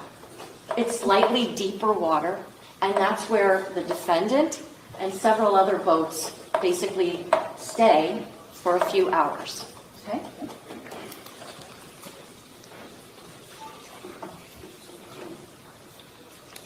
So once they get to that part of the sandbar where the water is a little deeper, the plan was at the end of their time there, they were going to return back down to Ocean Reef because the defendant had planned a surprise party for his daughter. And it was going to be a catered dinner from like 9 p.m. to 11.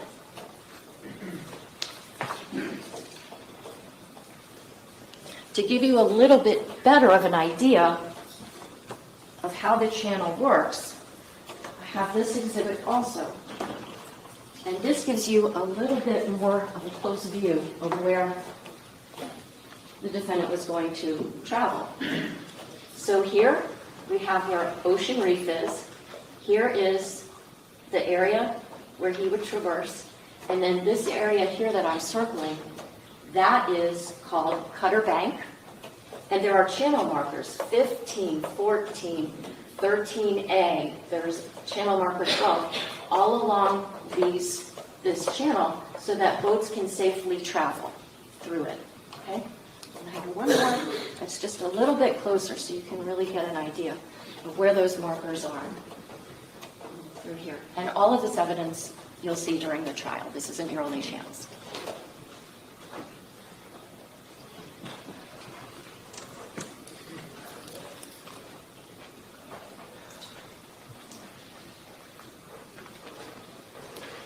When the defendant was traveling north to get up to where the sandbar was, he was traveling at a pretty moderate speed, maybe like in the 30s or so. Also, he was navigating the boat in a way that's consistent with seeing other vessels because, again, this is Labor Day weekend, and the waters are a little busier during holiday weekends than they are, during the business day.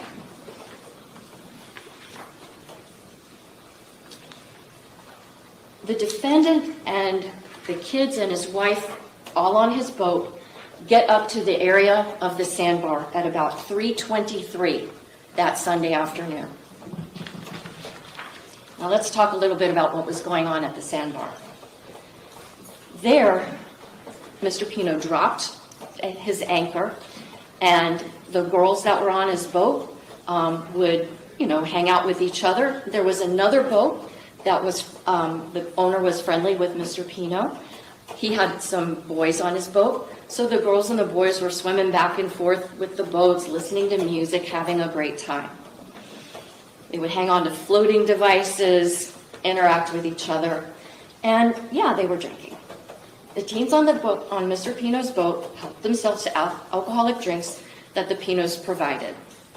The adults kind of knew what was going on, and the thought was, look, if kids are going to drink, it's better if they're drinking in the company of hopefully responsible adults, rather than do something on their own. That's an argument, I guess. Mm-hmm. But the teenagers weren't the only ones that had consumed alcohol that afternoon. So did Mr. Pino. This was really one big happy party.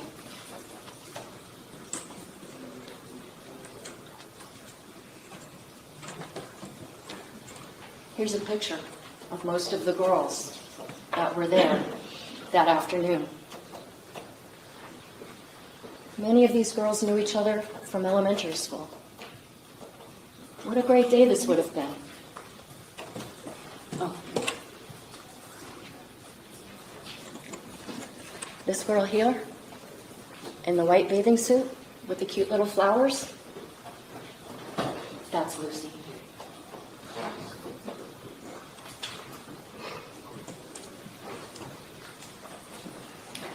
At one point that afternoon, Lucy's mom and dad, who were also at Ocean Reef, had been asked by their daughter, Mom, Dad, come on out to the boat. We're going out with the Pinos. Come meet us out at the sandbar. Now, Lucy's dad, who you'll meet during this trial, he was kind of tired. He had golfed earlier in the day, but he and his wife figured, if your teenage kid is saying that she wants to see you, even when she's with a lot of her friends, let's suck it up, let's go. We're going to go see our daughter.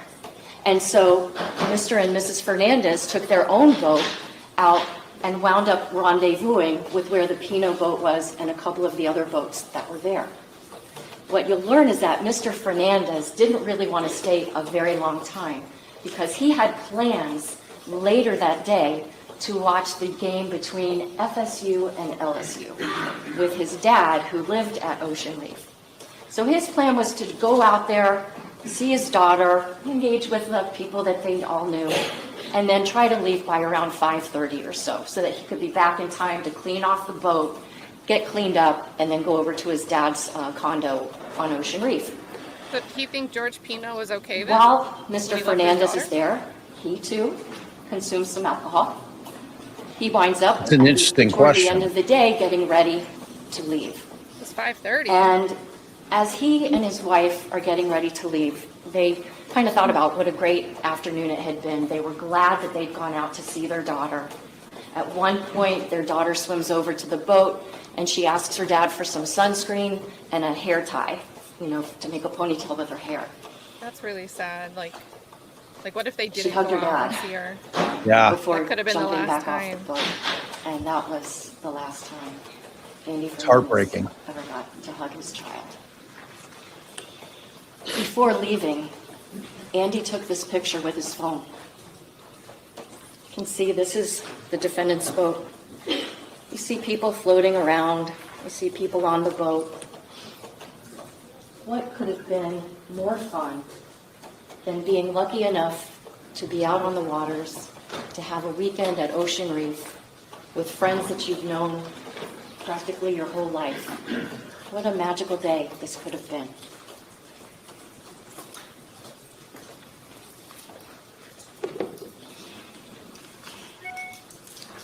Now, they were there at that sandbar for almost 3 hours. And the evidence is going to suggest that perhaps Mr. Pino overstayed the time that he wanted to be there. Why? Because when he starts getting the girls to rendezvous back onto his boat, 12, 17-year-olds plus his wife and him, he leaves the area here.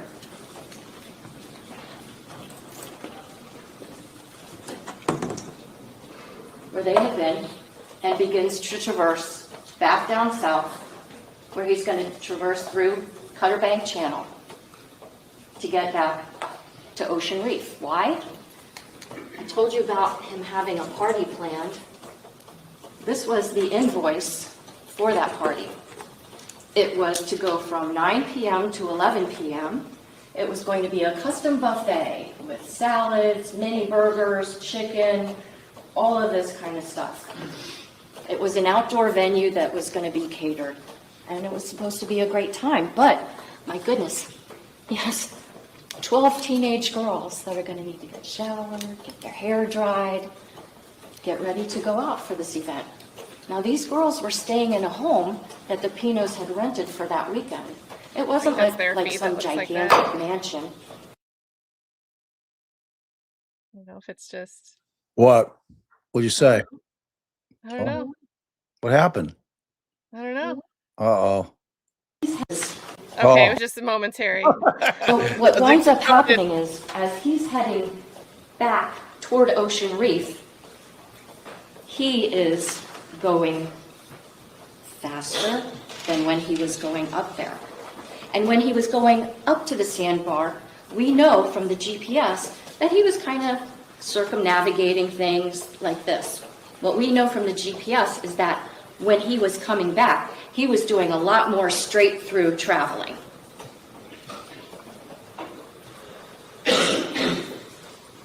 Now, the waterways, of course, are different from the roadways.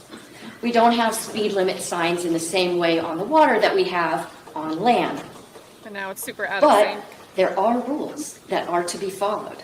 Of course it is. Even if there is no speed limit, one of the rules is that you must operate your vessel at a safe speed for the conditions. I already talked with you about the fact that there's a rule you are to operate your vessel on the starboard or right-hand side of the channel. George Pino operated his boat on a plane, which means that it's basically just skimming the surface of the water. He's gotten so fast that the boat is just traveling on top of the water.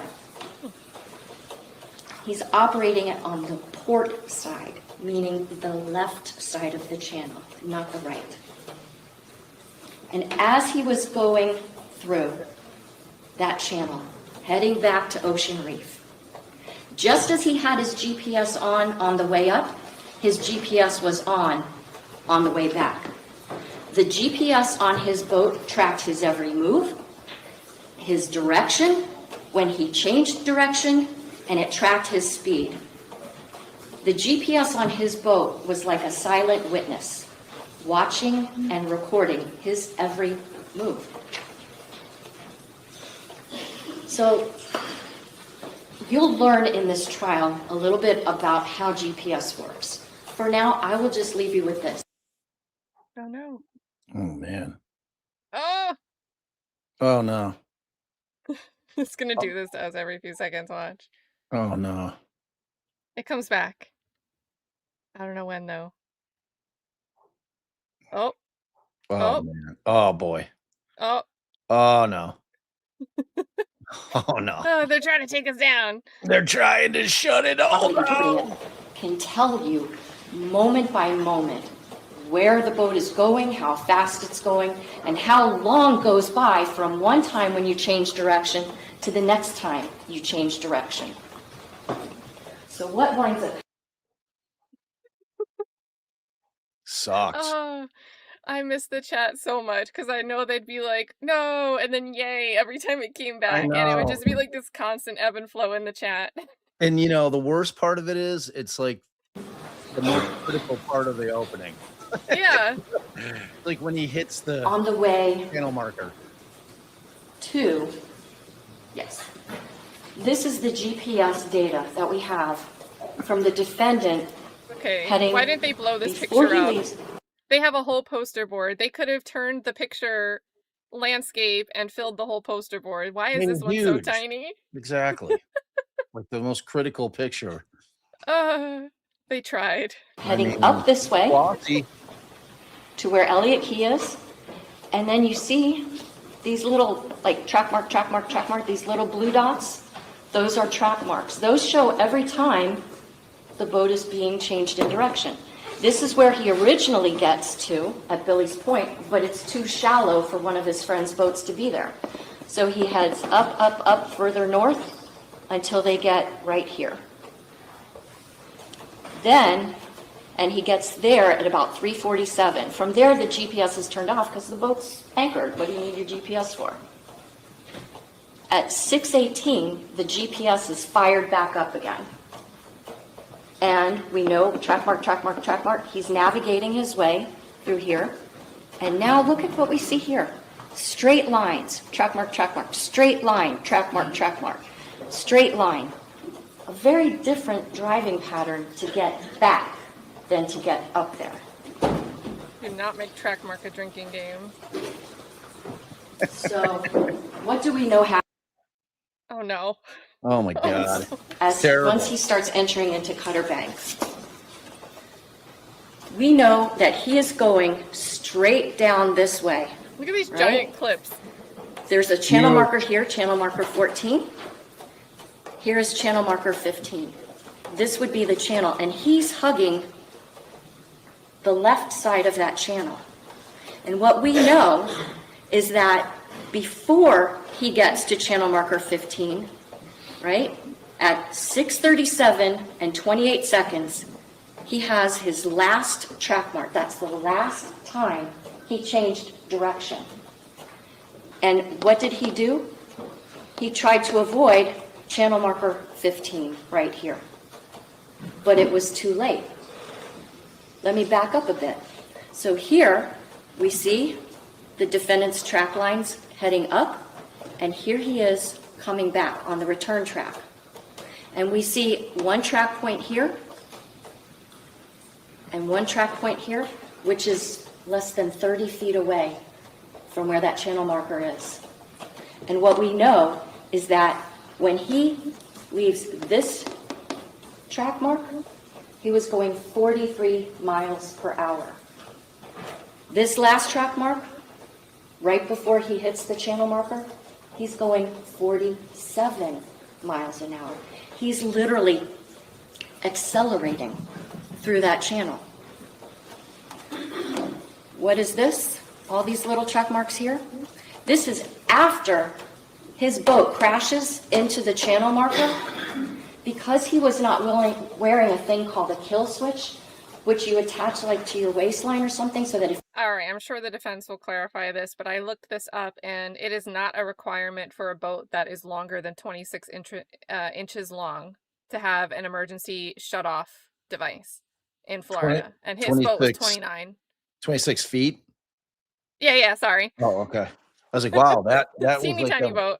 the smallest boat of all time. The switch couldn't even fit on that boat.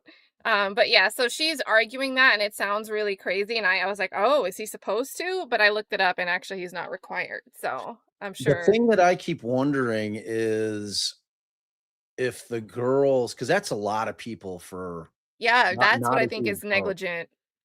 Right. I have, if we can't see the image, if they show one of the seating chart, I'll load one and pull it up if she doesn't have a poster board where we're able to see it clearly of how you kind of saw it in that last photo that the Yeah. parents had taken. How many people, if all the people in the water were also on the boat, that would have been a crowded boat. And But I'm because it's curious yacht if they were certified, there's no standing. capacity. Yeah. Like if like what happens, like I'm curious if the girls at that speed, I doubt it, but I mean they could be like standing. I'm just wondering if his view, like if he wasn't looking Was straight at the obstructed. view, was obstructed by the girls standing in front of him, because it looks like the largest portion of the seating area was up towards the front of the boat, right? That's where you had like that Yeah, kind and of that's where most people were seated. yeah, I don't know. I don't know. Well, we'll find out as the trial progresses. I hope. If we can't see any of those graphics when they show them, I'll pull some up on screen at that time.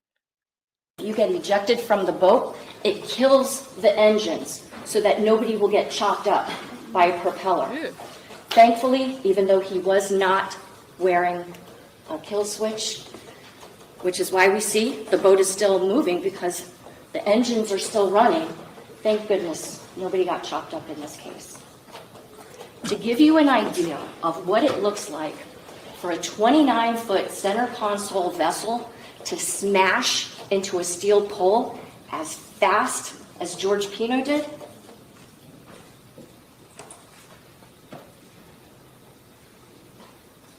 what you'll learn in this case is that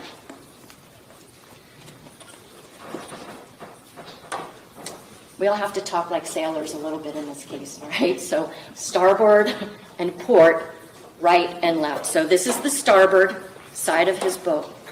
And what happened is he initially hits with the front of the vessel right here called the bow. Camera's trying to show us. Boats, unlike cars, are not made of metal. They're made of fiberglass, which is plastic. And unlike metal that crunches and crashes, plastic flexes. So when he first hits that, the boat flexes. And what winds up happening is the boat rides up on the channel marker and literally is gouged open by the board that's at the top of that channel marker that says 15. And it rips the boat right open. When it comes to the other side of the channel marker, it's taking on water like crazy through this gigantic, gash mark in the boat. And as the boat is in the water and taking on all this water, it flips. Oh, they did a flip side. Look Upside at this. down. Wow. So here's the flipped picture. Wow. Holy shit. This is a picture of the vessel at final rest. You can see that huge gaping hole in the boat. I mean, that must have Now- been terrifying. In the aftermath of this crash, Especially if you were drinking. Yeah. it was chaos. The only person who was keeping a lookout for this vessel was the defendant. His wife, who was seated next to him in the center console, she was on her phone. The kids were all thinking that George Pino's going to get them home safely. They're not keeping lookout for danger. This all came as a shock to them. It should not have been a shock to the defendant because the evidence will show that 9 seconds prior to impact, George Pino changed direction just 5 degrees to port, just a little nudge to the left side of that channel. And when he did that, he was on a complete collision course. An absolute collision course with where channel marker 15 is. For 9 seconds, from this moment, when you're out on the water, as you'll learn in this case, you can see that channel marker ahead of you, if you're looking. For 9 seconds, he never changes direction. He smashes right into it. And to give you an idea of how long that is. I was going to say. Sing us a song, Bob. About how the whole world sings? Yeah. That's how long he was on a collision course with that gigantic steel pole.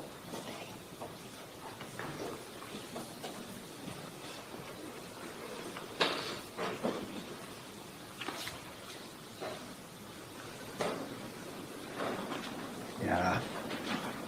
I don't know.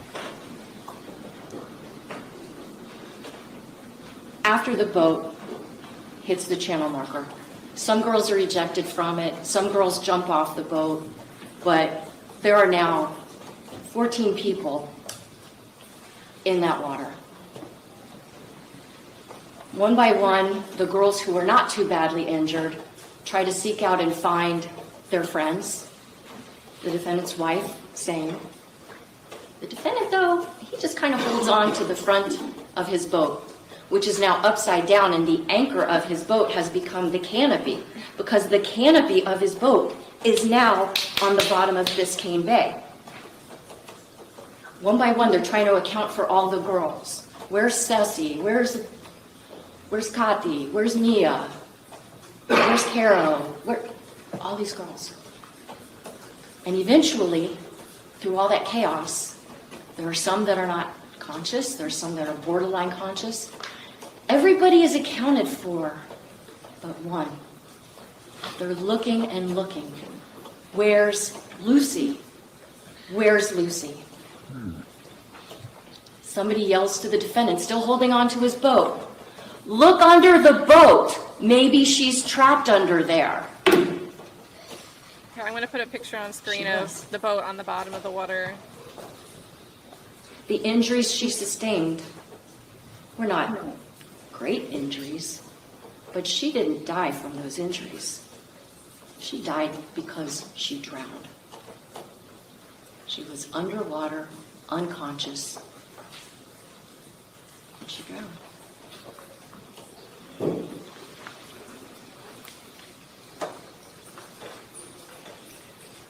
When Lucy's body is found, she's brought up onto a Good Samaritan boat. Because this was Labor Day weekend, there was a fair amount of vessel traffic out there. And without too much time going by one, Good Samaritans came and tried to help get all these people out of the water. When Lucy was brought on board, there were people on that little boat who started performing CPR on her. People start calling the police for fire rescue, for help. Now, it's tricky to give your exact location when you're on the water if you don't know how to give your coordinates, because it's not like you can look up and say, oh, I'm at the intersection of 12th Avenue and 14th Street. So sometimes it takes a little bit longer for first responders to get to the scene of a boat crash. Well, when the first responders get there, they know that Lucy is in dire shape. You'll hear that one officer, when he approaches, he's seeing a helicopter from above, which is trying to lower a paramedic onto the boat that Lucy's on. But the problem is the boat Lucy's on isn't very large, and the wash from the propellers is starting to make that boat spin. So he has to nudge his police boat up against the boat Lucy's on, and another officer has to do the same to keep the boat steady enough that it will be safe for the paramedic to come onto the boat. Once the paramedic is on the boat, they load Lucy up onto a backboard, and they transfer her to another boat. And then that boat takes off for this location here, Elliott Key, which is a long, really narrow island, and right about in the middle of it, there's a ranger station. And that's a place where it will be safe for a helicopter to land to then take Lucy to a hospital as fast as possible. Well, all along the way that they are trying to get her to Elliott Key, the officers are taking turns doing CPR on Lucy. The fire rescue guy is trying to intubate her.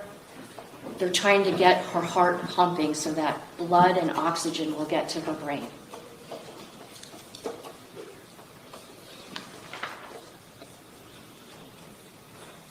God, what a nightmare. As you can imagine, a scene like this is pretty chaotic.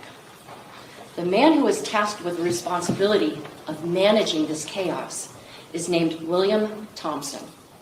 He was, at the time, an investigator with the Florida Fish and Wildlife Conservation Commission, better known as FWC.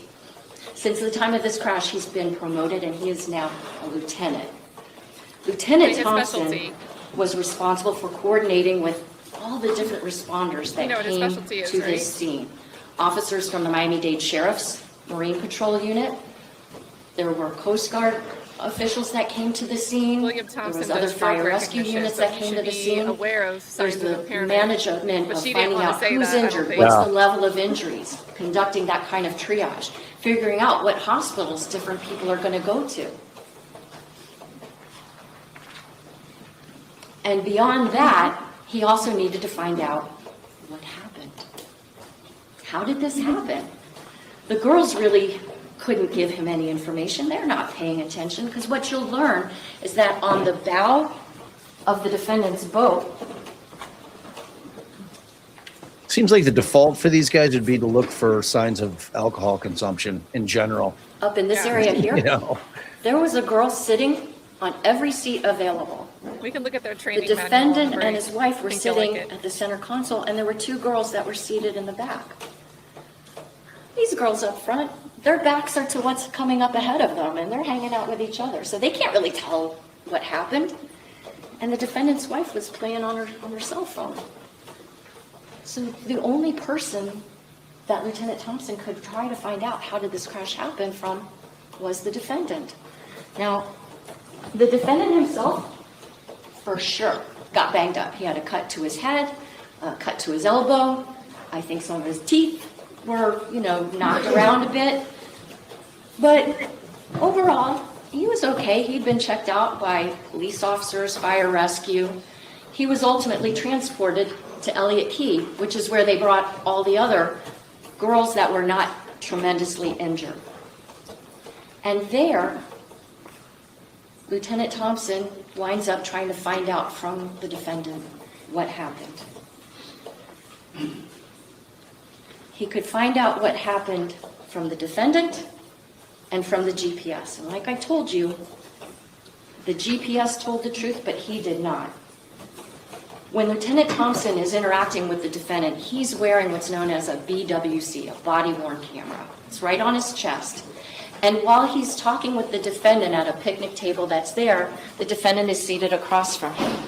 Now, you can't really see his face because it's like from chest to chest level, right? But you can hear what's being said. You'll hear the way that Lieutenant Thompson was speaking to the defendant in a calm way, just trying to find out what happened. Because at that point in time, there's no indication that this is a criminal case. They just need to figure out what the heck happened. So as they start talking, Always treat it like it could be. the defendant starts explaining himself. But the way he does it was an abdication of his responsibility and accountability, because the evidence in this case is going to show that what he said happened did not happen. What he did to avoid responsibility and accountability is he told this story to Lieutenant Thompson that there was this other vessel that had thrown a big wake in his way, and to keep his passengers safe, he had to try to attack through the wake, like taking evasive action. But we know from the GPS, which Lieutenant Thompson didn't have at that moment, he was on a straight course. I showed you. It was for 9 seconds straight ahead. There was no other boat. He made this up because he didn't want to be blamed for what was clearly his fault. Judge will reserve a motion. Oh,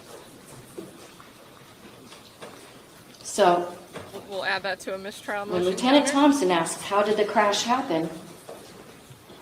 The defendant tells this story about what the evidence is going to suggest is a phantom boat.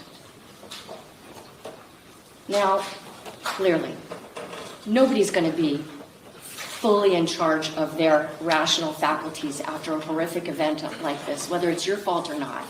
This is a really stressful thing for anybody to go through. And he was injured.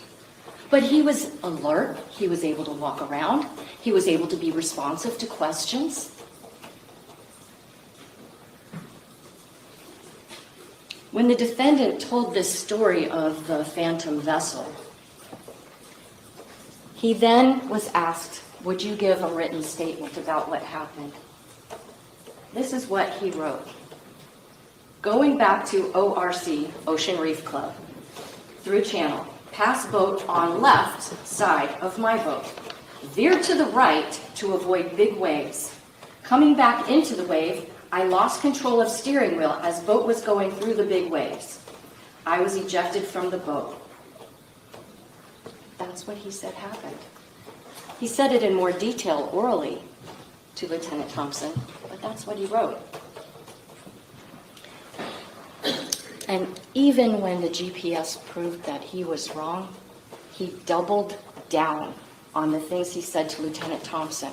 I can't wait to watch the body cam on Because in the aftermath that. of this crash, there was a lawsuit against the defendant. And you'll learn that in civil lawsuits, one of the We'll hear things about that that on the happens is a lunch civil break attorney or may the say afternoon break. to the person that they're suing, tell us about how this crash happened. And that kind of a document is called an interrogatory. And when you answer an interrogatory, your answer has to be under oath through the penalties of perjury even. And when he was asked in this interrogatory, how did this crash happen? You know what he said? What I said to Lieutenant Thompson, that's how the crash happened.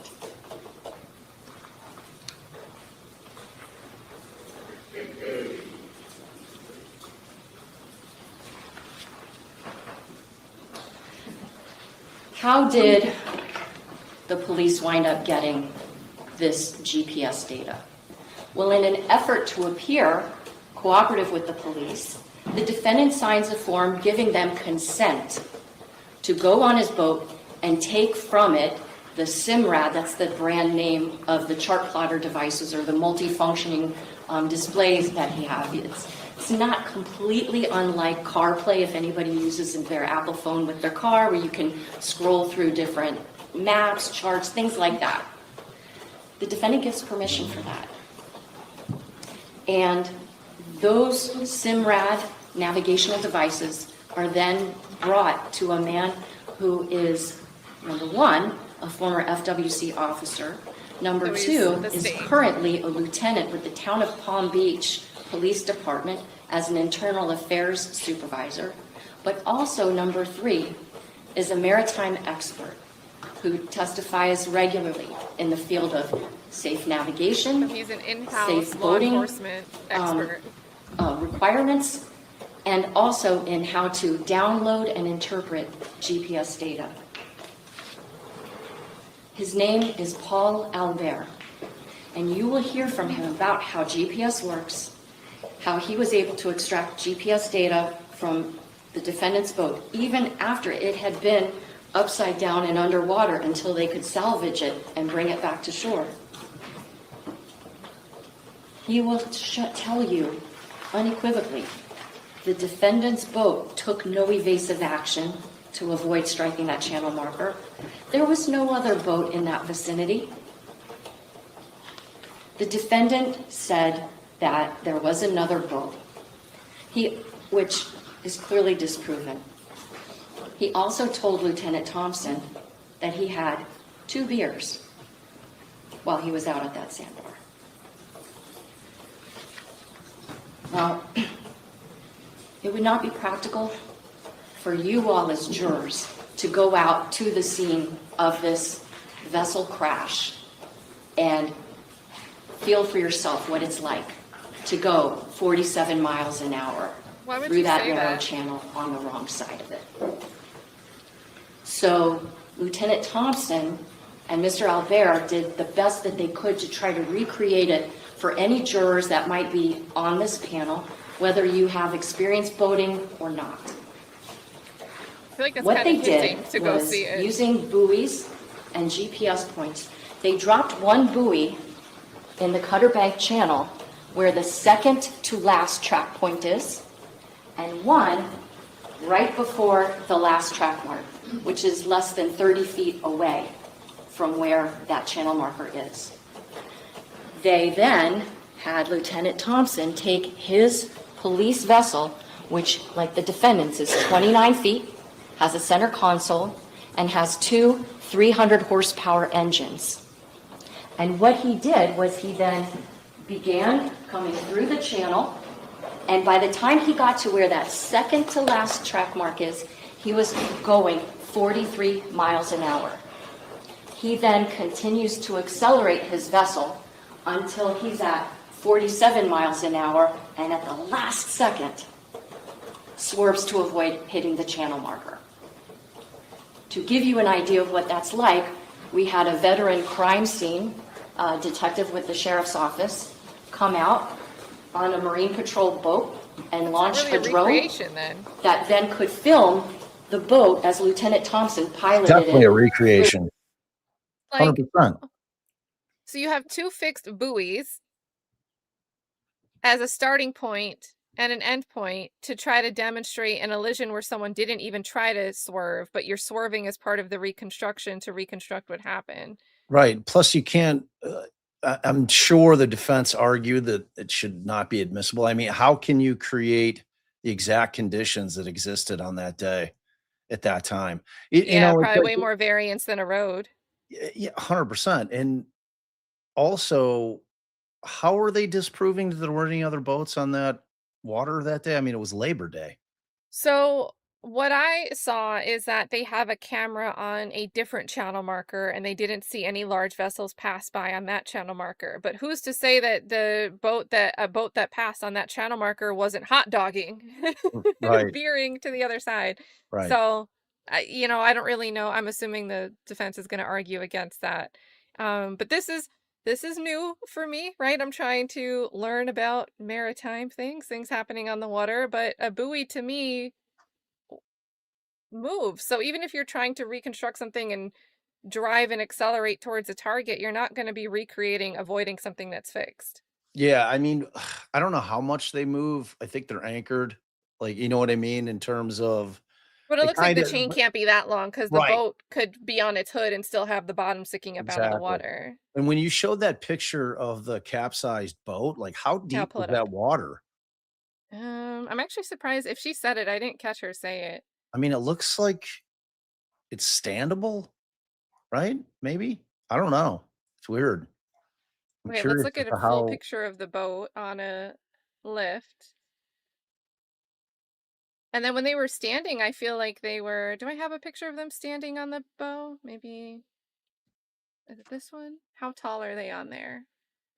I mean, tall enough to where they're blocking his view. Like that's my whole And I thing. think the channel marker's like the size of a person. So, Yeah, I don't mean, know I get how. that it had a sign before the elision, I guess, and the sign must have fallen off during it. But if you just think of the pole, I can see how somebody Would miss it. standing. Because you mentioned it earlier, and I've been thinking about it. If George is supposed to be sitting in the cabin thingy, someone standing like how they are here could block that marker. I Totally. don't know. Or multiple So- people standing. Like are there even enough seats for each of the girls? So 11 girls, the wife, and So George. 14 total. 14 total. Yeah, Yeah, I and don't know. I would argue Something maybe that clearly is the blocks biggest his view. negligence, but Yeah, right. That's a different question, but something blocked his view. Like that I feel pretty secure about. Like even if he had 2 beers, he's not shit-faced. Right? Like the guy seems he was trying to make a wonderful day for his daughter. I think obviously his heart was in the right place. I don't think he would have gotten shit-faced having all those girls under his care. To me, it seems like he sees the thing at the last second because somebody was probably blocking his view.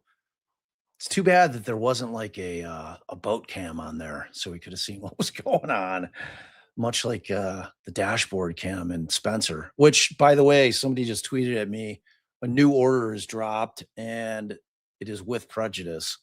So that was good. Well, that was the assumption, right? Because it was a due Yeah. process violation. Yeah. Well, and So- and he clarified. This is it, Aaron so- Spencer case, guys. Correct. So are you gonna? Well, I mean, it just was a little clarification or something that you guys would. I mean, stream you on always later? want to see it in writing. Yeah. You know what I mean? You just want to, you don't want to have to make the argument, but, so yeah, I think the judge felt it was, the right move to just put it in writing. Yeah, and public interest, public misconceptions otherwise. Yep. So, all right, let's see how she continues to argue this reconstruction. And I do have some of these demonstratives. I couldn't tell which one she was relying on most of the time, but maybe we could go through some of these. And again, the yellow line is supposed to be like the route from that day that he took on September 4th, 2022. But the other routes are from his GPS from prior routes. So it's not like there haven't been other times where he's gone further beyond that like inner channel band where it's like the average route is in the middle there. Yeah. So I don't know, we could take some time looking at those, but I'm sure during testimony we'll have them on screen better than she's doing with the demonstratives. And it So, looked but like if he not, was- we do have that. Looked like he was port side on a couple of different occasions as well. Are those from different days? So the spaghetti, the way they do it is, I think the yellow is just that date, and they don't give us a distinction on what the other day lines are. But those So, are but the other spaghetti strands are other days. His boat, other days. Okay. All right. So, because from his GPS. So, but yeah, I thought that was interesting because she's describing it in openings as being an outlier, but I have those spaghetti models in my mind where sort of, but it's not the only time, right? Yeah. So it's not like this weird, unexplained, Right. whatever, and it always Right. causes some accident. So, alrighty, let's get back to Miss Adams. The channel. Miss you, chat. In addition, a Missed you GoPro big time. camera was affixed to the front of Lieutenant Thompson's boat so that jurors could get an eye view of what you could see if you're looking and when you can see that channel marker up ahead. In addition, a GoPro camera was attached to the actual channel marker so that you could see that same approach as Lieutenant Thompson comes right up to it and avoids hitting it at the last second. Now, lest you think that the police did all of this without concerns for safety, you will learn that during this exercise, there were marked police boats on the north and south end of the channel to make sure no vessels were going to be in that area. Plus, we had the Marine Patrol boat that the detective had launched right the back. drone from. Plus, as Lieutenant Thompson was going through this channel, he had his police lights activated. In addition to that, everyone that was on board his vessel for this exercise was wearing a life jacket, or what's called a PFD, a personal flotation device. When you see this footage, you will realize that traveling 45 miles an hour through waters, even when they're calm, is nothing like going 45 miles an hour in a car. Boats are not encased in steel like cars are. They're not equipped with anti-lock brakes. They don't have seat belts or airbags. One mistake on the water can cause absolute catastrophe. Oh, and also, before this exercise, Lieutenant Thompson did not consume 2 beers. Now, although we can't take you to the scene of where this horrible crash happened for safety reasons, because you can't predict what the weather's going to be like during a trial, you will be taken on a field trip to the Florida Fish and Wildlife office, where they have a yard that they can store vessels that have been involved in crashes. And you will see with your own eyes this very boat. You will see the horrific damage, and you will be able to see for yourselves that anyone at the helm of that vessel, looking straight ahead, would easily be able to see a huge steel channel marker with a day-glow green board at the top of it. How can you tell that by just seeing the vessel in custody? There's no evidence to conclusively prove that George Pino was drunk. He's not charged with boating under the influence, causing a death. There's no evidence that he deliberately crashed his boat into that channel marker. If the evidence supported that, he wouldn't be charged with manslaughter and vessel homicide. He'd be charged with murder. But the evidence does support a finding that traveling through that narrow channel at the speeds that he was, with as many people on his boat as he had, people who had been consuming alcohol, people who were 17 years old, and not looking where the heck he was going for 9 seconds. People won't even drive blindfolded for 9 seconds. They sure as heck should not be operating a boat with a blind eye. The evidence in this case will show conclusively this was not just an accident.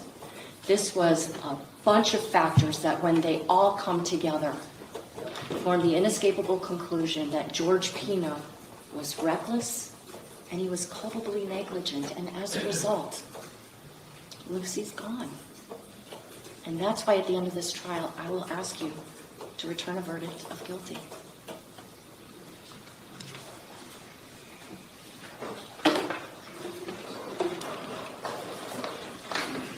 Maybe approach the motion before I start opening. Sidebar? They're going to sidebar the motion. Sidebar. Oh, Ooh, white noise. Huh. We who labor here seek only truth. Do we? Do they? Only we can talk about it, though. Yeah. What do you think the chat's doing out there? Just chatting? No. Oh man.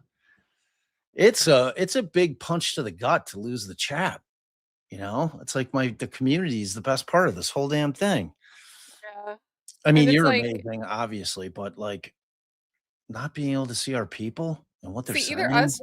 Either us choosing to dual stream this is what cursed us, or it's a blessing in disguise, because at least we're not just sitting here like reading chat. Where's the chat?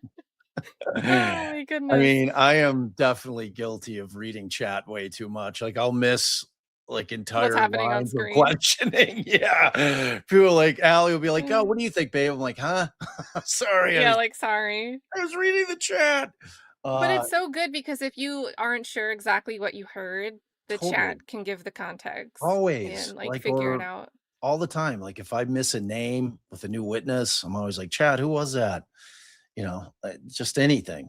You know, if there's a debate on what was said, we can put it up, and people, you know, it was like, what was there was a case where it was Rosemary Scapiccio, when she was like flamethrowing Proctor, and she's like, she said something, and I was fairly certain she said pass the butter. She was like, "What is this?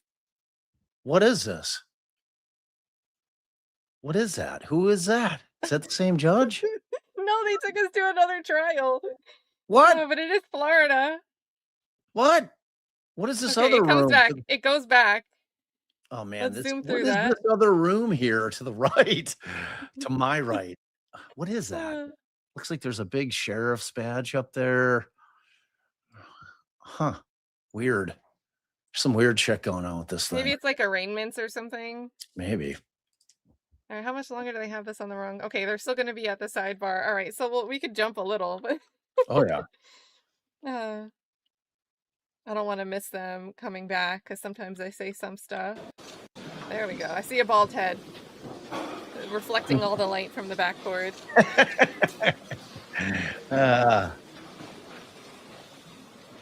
don't know. I think kind of a strong argument. You got so many people on that boat, but then It's yacht certified, so there is no requirement to have a capacity plate, which kind of seems like maybe we should rethink that that standard here in Florida. Oh, we got instruction, sorry.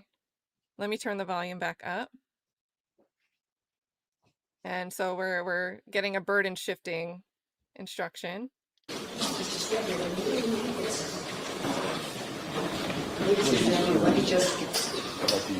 Ladies and gentlemen, let me just remind you that the state has the burden of proving each and every element of the crimes that are charged. The defense has no burden whatsoever to prove or disprove anything or present any evidence whatsoever. Thank you.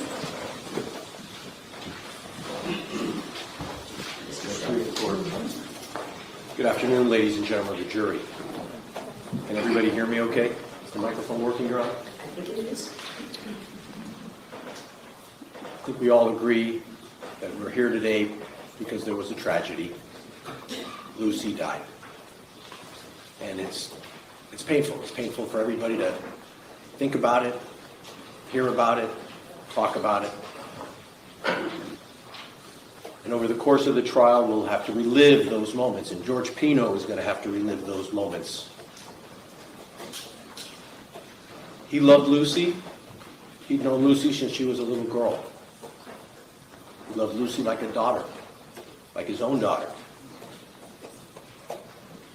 The state admits this was not George's intention for this to happen. He did not intend to crash into a marker. He did not intend for anybody to be hurt. His own daughter, his own wife, his own body was on that boat. He had traveled on that boat safely through that channel many, many times. Many times. And he was celebrating his daughter's 18th birthday with some of the best friends his daughter had since childhood. These were generational friendships. George's parents' generation, George's generation, and then the next generation. George would never think to put any of these girls' lives in jeopardy. And when he was traveling at 47 miles per hour, with everybody seated on that boat, with George at the helm, a perfectly clear day, the seas were calm. A boat like that could have been powered not with just 600 horsepower engines, but 700 horsepower engines, although George didn't put the maximum horsepower engines on that boat. That boat can travel in upwards of 50 plus miles an hour, fully loaded. There was no weight restriction or personal restriction that George was violating when he had all of his passengers on the boat. There was a life preserver for each and every one of them on board, although the law doesn't require that passengers on a boat wear the life preserver. There was no speed limit in the channel. And there are channels with speed limits. When you come back to port, you might see a sign that says, no wake. Wake, W-A-K-E. Boats have to travel slowly when coming back into port sometimes. There might be a marker that says minimum wake. And there are markers that have speed limits throughout the intracoastal waterway. But Cutter Bank Channel in 2022 had no posted speed limits. We are now in 2026. There are still no posted speed limits at Cutter Bank Channel. Even after this tragedy happened, our legislature has not imposed. There was none then. There is none now, because under ordinary circumstances, traveling at 47 miles per hour, which George Pino had done many times, is not a violation of the law. It is not unsafe seamanship.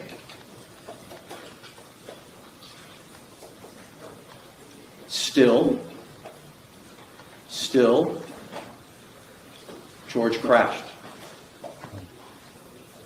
The state's theory, as you've heard it today, is a bit of a mishmash. On the one hand, they say to you 2 beers, trying to suggest to you this is about alcohol impairment. The state knows better than that. Objection arguments. The evidence will show. What the evidence will show. Thank you. I apologize. Multiple eyewitnesses, at least 8, I expect, will testify at this trial, 8, who observed George Pino at the sandbar just after the collision, the crash, and law enforcement officers themselves who observed George Pino eye to eye, examining him purposely to determine, was George Pino impaired? Each of those witnesses who examined and observed George Pino were satisfied that George Pino was not impaired. That included the adults that were at the sandbar. It included Lucy's dad, who was at the sandbar, himself enjoying the festivities with his daughter, with the Pinos, and with the other families that were there. And the adults that were at the sandbar were also consuming some alcohol. They too operated their motor vessels after consuming some alcohol, including Lucy's dad. Lucy's dad would never have allowed his daughter to ride back with George Pino if Lucy's dad thought that George Pino was impaired. And Lucy's dad saw that George Pino had had a beer and was satisfied that George Pino was not impaired. This was not the first time George Pino had had a beer in his life. So you'll hear testimony from the adults at the sandbar, including George Pino's wife. George Pino's wife was on that boat. She would not have allowed her husband to operate a boat with her own life, her daughter's life, and the lives of the girls that Mrs. Pino had helped raise. Some of these girls grew up in the Pino home all the time, spending time together. Mrs. Pino will testify. George, her husband, was not impaired. She wouldn't have risked her own life. Excuse me. Again. Uh-oh.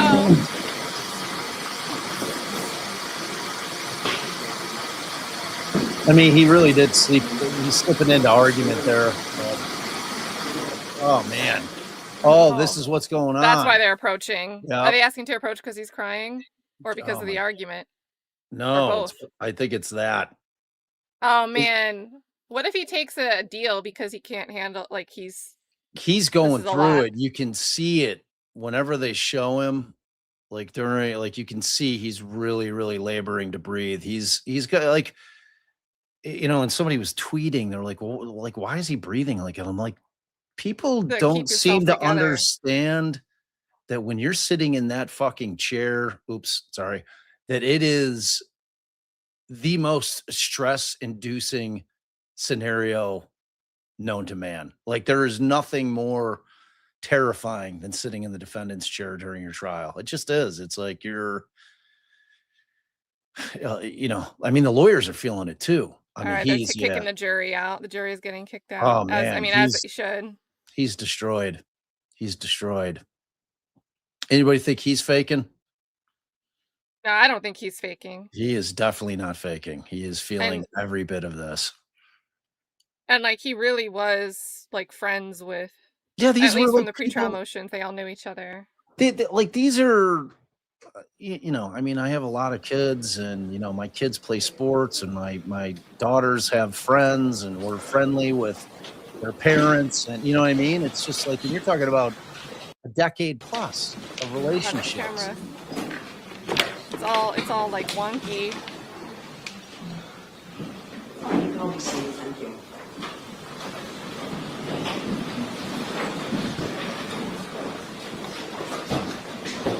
Giving us like 5 And I frames. apologize to counsel. I have no intention of trying to interrupt his opening statement, but the defendant's emotional outburst became unavoidably distracting and wholly improper for a jury to view. Okay, I know it's not counsel's fault. I'm going to take a few minutes. She says that as she wears a color for the victim. Yeah. You need to get a hold of yourself and be able to manage your emotions How can you do that? during these proceedings. I don't know how you're able to, like, how are you supposed to be able to do that? If you're overcome by emotion, you're overcome by emotion. It's going to be necessary. Take a few minutes now. It'll take 10 minutes. Discuss how that can be accomplished, because we are going to proceed, and Mr. Pino is going to need to be able to control himself. Jesus. I just... 10 minutes, thank you.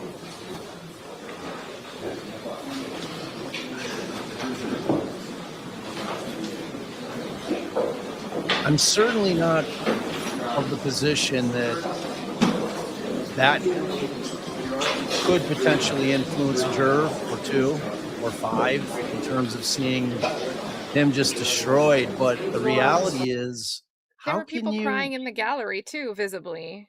This I noted guy, earlier. Kat, this guy is like living the absolute nightmare. Like every day of his life, for the rest of his life, he's going to be filled with dread and regret about this day. You know what Do I you think the mean? prosecutors are gonna like go to the defense counsel and be like, "Are you sure I don't want to talk to him about those offers, the range?" I mean, like, I don't even think that's it. I don't even think that's it. Like, I think that, you know, the bigger question is there going to be any way that he can comport himself? You know, like I can just tell you, I'm a crier. Like at my wedding, you know, when I'm sitting Aw, there, like, you know, and I was trying not to cry. like Like I was snot nose after and everything. the whole thing. I was like Ah, bawling. It was like insane. And like and I was fighting it.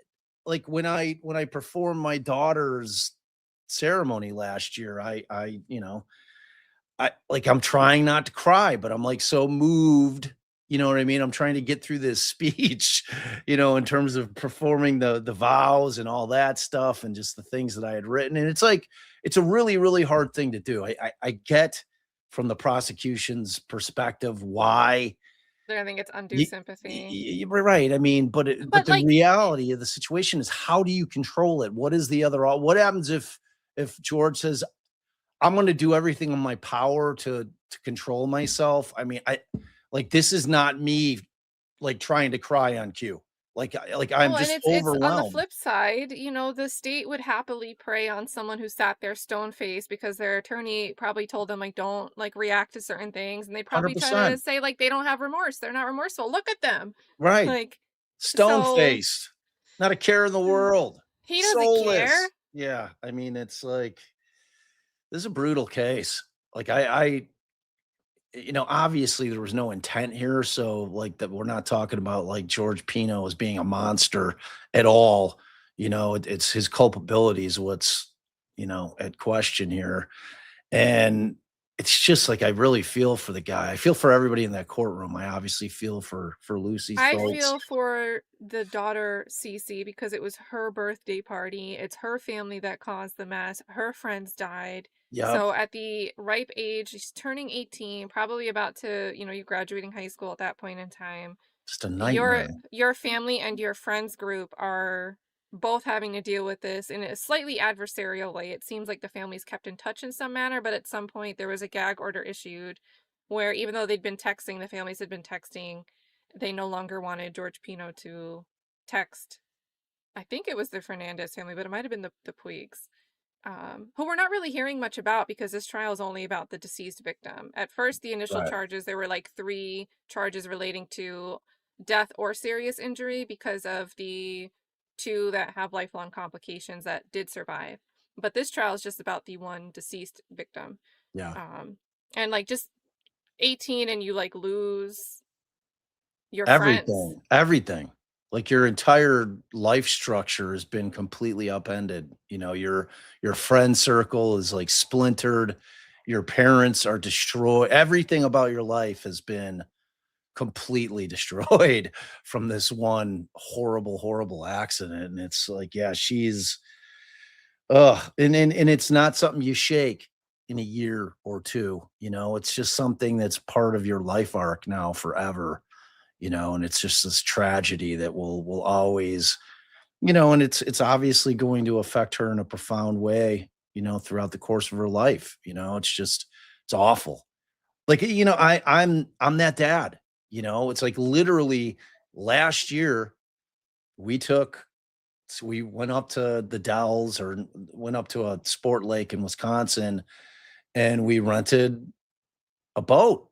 And I brought 6, 7 of the girls, of Scouts friends out and we were boating. And the I'm in girls the life were jacket 24/7. I'm not taking it off after watching trials like this. I will be that person that has the floaties on. I mean, I think I made sure all the girls, but we were tubing and, just having a great day. Obviously, I quit drinking years ago, so that was not an issue, but still, it's like Love it. I wouldn't consider myself to be a master at boating by any stretch of the imagination. I understand like the basic rules, but I mean, God, like if something horrible had happened that day because of my relative inexperience in terms of, because when you've got a tube behind you and you're kind of gunning it to get the girls so that they're hitting the little wake, and getting some air Like the fun of and it. you know what I mean? And like if there's some terrible accident that happens with like a jet skier that somehow it's like I would never get over it. It would be just like the worst thing that could possibly happen because you're just going to live with it. I really feel a ton of sympathy for this guy. Like I said, he's not your typical monster, that we're watching in trials. He's not a dude who, killed his wife because he was having an affair or all the horrible shit that we watch day after day. It's like but I like these kind of cases are the ones that are always the most fascinating to me, like self-defense type cases. Because this one's almost got the feel of a civil trial, even though Yeah. it's still got that higher burden, but it has the feel of a civil trial in terms of that culpable negligence standard that's got to be met. Well, and that's the thing. So can you kind of give us, because we have the manslaughter and we have the reckless vessel homicide as the two counts, both relating to Lucy. But you know, how or why would you suspect he was charged in that form if they're not charging him with the boating under the influence? There isn't a speed limit infraction, there is no max capacity, and there's no requirement to have a posted max capacity. Um, there's no requirement to wear the life vest, even though they're supposed to be available, and they were available, I believe. I'm so confused was a question. And we had 2 null prost counts that related to like the registration on the boat was expired. And maybe a registration comes with an inspection, like a safety inspection, but they null prost that anyway. And there was one other for some type of equipment. So, some other safety gear operating without safety gear was null prost before trial in middle of May. I mean, in terms of kind of looking at it just on its face, I think that they realized pretty quickly that the boating under the influence was a no-go for various reasons. Obviously when we kind of get into what happened, when they're first talking with him, he never was asked to perform any field sobrieties. Just the investigation into that aspect was so lacking that I think that the prosecutor probably looked at it and thought that that wasn't even an option for him.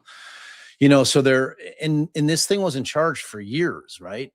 Like, I mean, this had gone, and then when the Miami So Herald they started had digging into that's when this guy Matthew Smiley comes forward that had never been interviewed before, who said that he went out to the boat that night and was trying to help, and that he observed that there was a smell of alcohol in George Pino's breath, and that his eyes were a little bloodshot, are some phrases that I saw from his deposition that were quoted in motions. So, but his that guy eyes were doesn't come bloodshot. forward What happens if because he was like, just in the water drowning and got hit in the right? head. And maybe he's been crying. Like, who knows? Um, I mean, we see yeah, that George is a crier. I and mean, They didn't interview this guy. So that's why the defense is emphasizing 8 witnesses, not just because 8 witnesses are going to say so, but these 8 witnesses gave closer to time contemporaneous accounts for somebody who didn't come forward until the end of 2024 when this happened in July of 2022. Who And I was think this guy? Was he Matthew Smiley, he's a firefighter. Oh, so Who he saw is the a first Miami Herald's responder. coverage where the family was saying, like, look, they botched this investigation.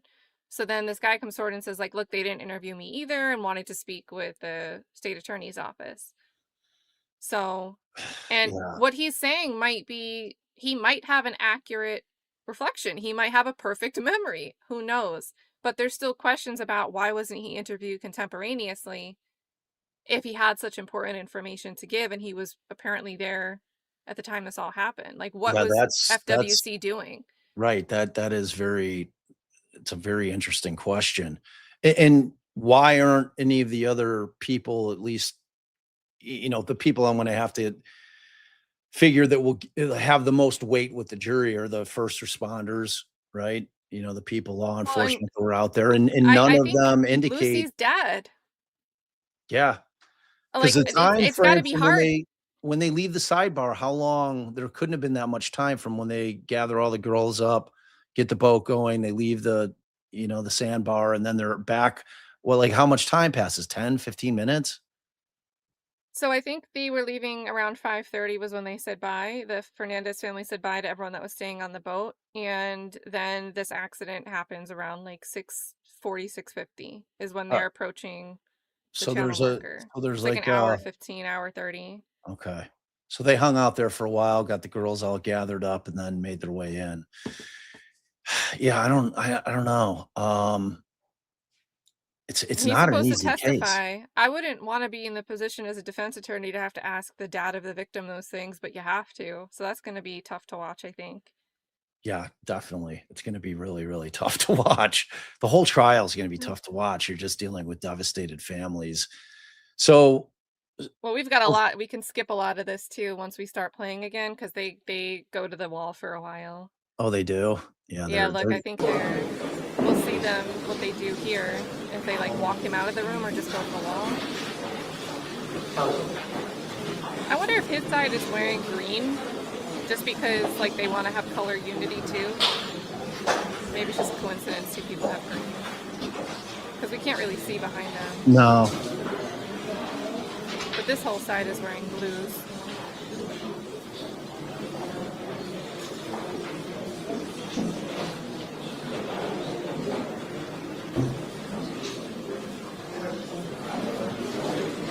I mean, George is a pile of goo, man. Like, there's no puddle. How does that come into play, like, if somebody wants to testify in their own defense, but they can't compose themselves? I Because you I can't don't just know. say you can't testify, right? Right. I mean, you're like, I don't know what the judge would do in that scenario. It's like she can't bar him from testifying if he's unable to compose himself. I don't know what the judge can do, to be honest with you. I've just never seen it. I mean, we're not robots. I think the jurors are smart enough to know that people are going to have feelings, and like, how much weight are they giving that? I don't know. You know what I'm saying? But like, this trials are fascinating for people because it's really the whole human condition under the microscope. I mean, it's like, as much as I couldn't stand Donna Adelson, like, I still understood why she was crying, and the judge was just not having it. Quit crying, and it's like, it's after she's found guilty. I'm like, wow. They took his water cup away. Yeah, we have to stop putting liquid in your body so it can stop coming out of your eyes. All right, then the camera's glitching again, and then I think they just go to the wall here, which we can skip. So it looks like they're gonna have to take some steps. Maybe they walk him out of the room. I don't know. They could put up like a tri-board like partition in front of him and just No one can see. Just like, if they put a picture of him on the outside and then he's behind there. Like I have an older brother. And Yeah, we like a used to play- trifold partition. You know what I'm saying? It's like just made We of used to, when we cardboard. played Mario Kart, we would divide so we couldn't like, or GoldenEye 007, we put a partition so we couldn't see where the other was on their screen. Yes, exactly. Or it's like if I'm playing Codenames with Allie, like we have to put a partition in front of her because she can't not make like some kind of verbal hints or facial expression that gives away like if you play Codenames, you know what it is. Like you know what I'm talking. Like Allie, it's like a constant fight with the kids and Just no Allie when poker we played, face. she just can't do it. I'm like, you have to go in the other room. You just can't control yourself. It's like you can't. It's hilarious. Cameron, our 19-year-old, gets so pissed. All right, because his attorney's got a green tie too, but he's wearing blue. I wonder if he did He's that like, intentionally. He's like, I'm fine. I'm fine. Do you think he might have worn a blue tie intentionally? Maybe. This is a tip of the cap. Nod of respect. I don't know.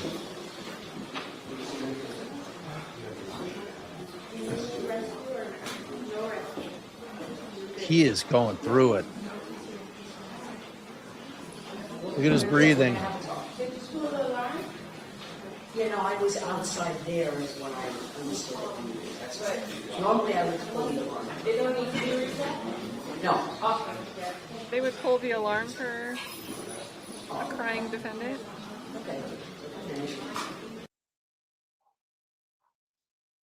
Oh. Okay, this camera keeps doing that. All right, the captions are picking up something. All right.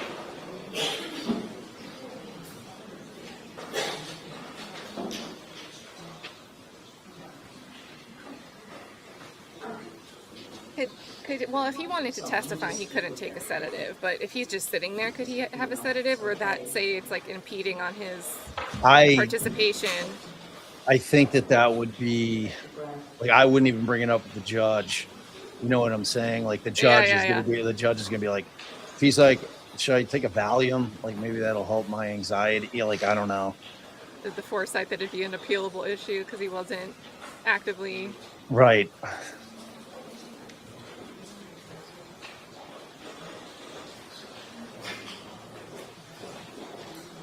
Wow. The judge is like, oh man, we're gonna have to push back this Antonio Brown hearing.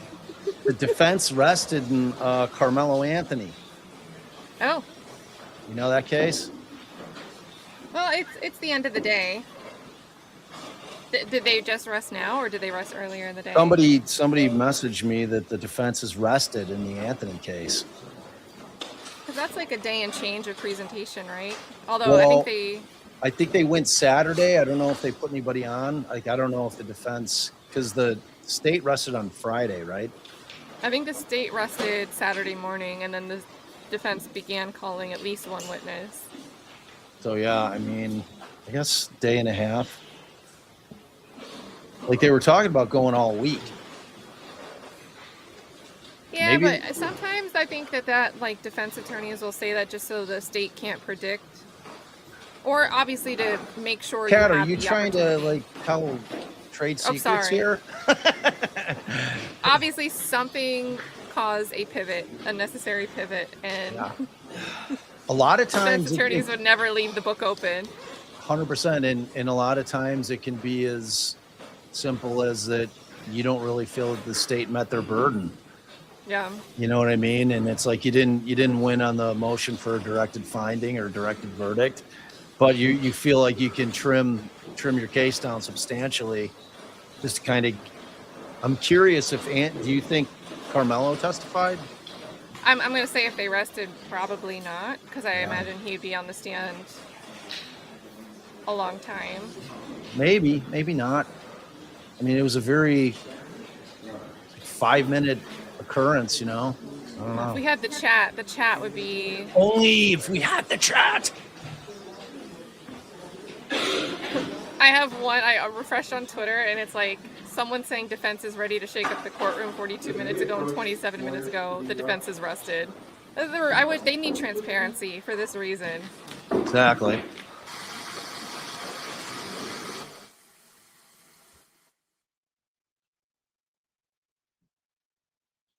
Yeah, scrolling a little bit, and I see that jury is being dismissed for the day for Carmelo Anthony, guys. This is not about George Pino.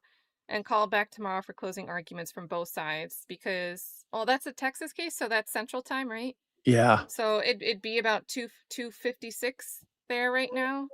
So So yeah. So they're gonna Bailey, do closings tomorrow. who lives down there, I don't know if she's in the court. She said judge thought the closing was going to be closing arguments were going to be Friday. But she says, but I think the defense witnesses kind of ruined their case. Carmelo did not testify. Most of his witnesses seemed like they were not prepped and kind of changed their testimony. I never want to be in a position to have to choose whether I want to take the stand or not. Yeah, good. I don't want you to ever be on like trial for some kind of murder. Yeah, like Generally speaking, right? But that like would not every make me case, happy. every case, especially like a self-defense case, I'm like, oh my God, would I? Would I not? Would I? Would I not? Would I? Would I not? Yeah, I know. It's like those cases are the ones that always really grab me though. It's like it's just because it's such a it's like in the heat of a moment, and that's all it is usually is a moment. And just trying to figure out how the human mind's going to operate, with all of us being individuals and treating things in a different way mentally. There is no pro forma answer to that question in terms of, man, George is going through it. I don't think he's going to be able to compose himself. Like, I think he's going to keep losing his shit. I mean, maybe this girl's like, you need to give him more than water. Look at this crispy soda. Yeah. Man. And he's got, them little packs of tissues that you like pulled 2 out and the pack's empty already. Yeah. That's not going to help. No. I think another thing that's scary too about the decision to testify or not is it doesn't matter if there's an instruction like you shouldn't hold the defendant's decision to not testify against them. I just feel like it's such a strong desire to hear from the accused that like it's already a likely expectation that you get on the stand and tell your side. 100%. 100%. And I mean, and I think, it's that thing where people, when they're thinking about if they were in that position and if they're thinking, well, I didn't do this, and they're saying there's nothing on the face of the planet that would stop me from getting on the stand and professing my innocence. So like most jurors, if not all jurors, go into those courtrooms and get into that box with that same thought process. An instruction that you can't have a negative inference by the fact that the defendant didn't testify on their own behalf does nothing. This It does camera nothing. is zooming. Man, it's like it's high drama. They're living in it. Well, and the other thing too, you think like I can get on the stand and profess my innocence, but most of the time people are there because they've already spoken to the police, and whatever you believing you're innocent said to the police disagreed, and then the prosecution disagreed, and a grand jury disagrees, and by the time you get through those thresholds, Yeah. I don't know if you're sitting there and you're looking over at the jury, and the jury seems to, and I think even reading juror expressions can be reading tea leaves, but if I'm sitting at the defense table and I see jurors reacting a certain way, it might weigh heavily on my decision to want to speak to them or not. So, Exactly. Yeah, that's an interesting thing. It's an interesting thing. So But is she speaking over to, okay, the attorney, because that's the attorney with the green tie. I was like, who's she speaking to? But that's his counsel, right? yeah.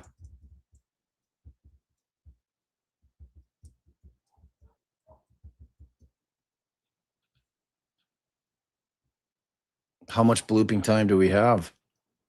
Let's see how much they're on the wall for this. All right, it looks like he's going to be at the podium speaking in like 2 minutes. Given my observations of Mr. Pino, it's my request that he be examined to make sure he's not having an event that could be more problematic. I don't think he's well, and I don't think he's in a condition to make a decision. And Your Honor is suggesting that I welcome the offer. I think someone should examine it.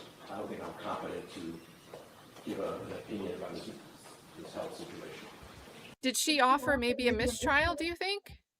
Without prejudice? Did you hear what he just said? No. He said, I don't know. I think he needs to be examined before, because I don't know if he's in a position to consider what you're offering. Wow. An event that could be more problematic. I don't think he's well. And I don't think he's in a condition to make a decision. And Your Honor is suggesting that I welcome the offer. But I think someone should examine it. I don't think I'm competent to give an opinion on this health situation. Do you think that was a mistrial offer? I mean, maybe. Offered the option, I want Mr. Pino to be verified. Okay. And fire rescue was already here, and he understood that there was a brief examination. We'll have them come back. But what I had offered as an options, which we have live stream right next door, and Mr. Pino is online, and he can sit down until he feels more comfortable.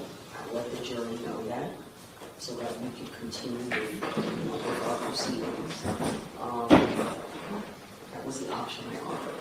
Or we can continue, Mr. Pino is still here, but if Mr. Pino felt emotional again, then it's not proper for the jury at all to be witnessing, the emotional behaviors. Maybe the offer was I just agree to... that the jury should not have to observe that.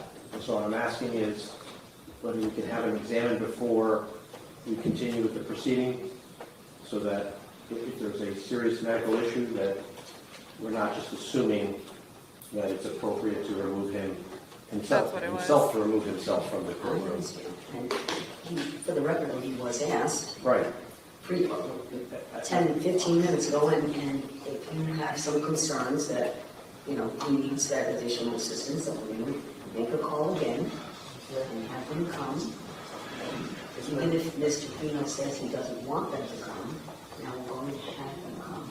We're going to have a medical assessment of Mr. Pino before that proceeding. Okay. And we'll be in recess until, I would say, let's take 15, 20 minutes, and we will be back, and I'll advise everyone how we're progressing. Okay? All right, they show him for a little bit here. If I was the state, I don't think I'd want him to be taken out of the room, because what if the jury feels bad about that? Yeah, it's right. It's the same thing. Like, it's essentially the same impact. It's like a catch-22, no matter if he's either crying in person or he's kicked out of the room. Exactly. It's the exact same thing. It's having the same potential influence on the jury. Because if they're like, okay, well, wow, like he can't even compose himself to be able to sit in the courtroom, like whatever the judge would do to describe why he's not sitting there, and if he's in the overflow room. If they try to explain it, it's going to be even worse. Well, that's what I'm saying. Like, she's going to have to say something. It can't just be like, all right, we're starting the trial and the defendant's not here anymore, because the jury, like, what is the jury going to be doing at that point? Where's the defendant? What's going on here? Why? Like, are we having the trial without the guy in here? You know what I mean? It's like, it's a really weird situation. Well, good thing they can't just go on YouTube and look at a live chat. Oh, thank God for that. Oh my God. Okay, there's going to be an alarm. Somebody pulled the fire alarm? Did somebody pull the fire alarm in the courtroom? What the? All right, I have it cut down. The Pino. Oh, it's a walkie?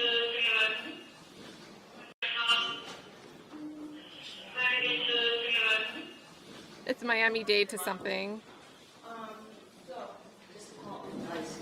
It's not a request anymore. Yeah, I'm gonna call the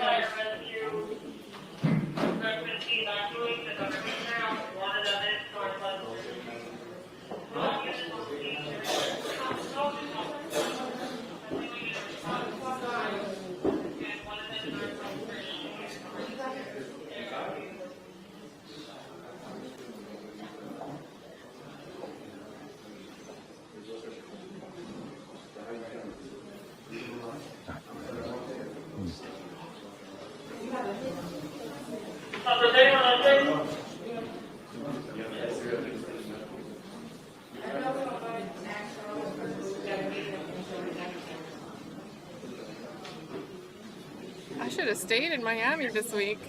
I mean, You could have been in the heart of it. There's a lot happening in that courthouse. A lot.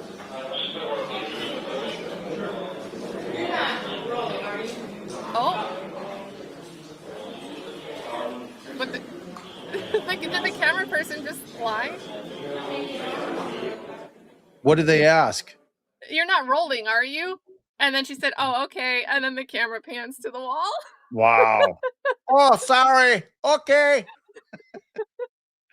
This is a mess. This is a mess. Man. And I need them to allow streaming for the Rashawn Jones trial, which is going to be in this courtroom. Oh, my goodness. So what you said, when is that up? On Friday? So the motions in limine hearing is on Monday, which I think is the 15th.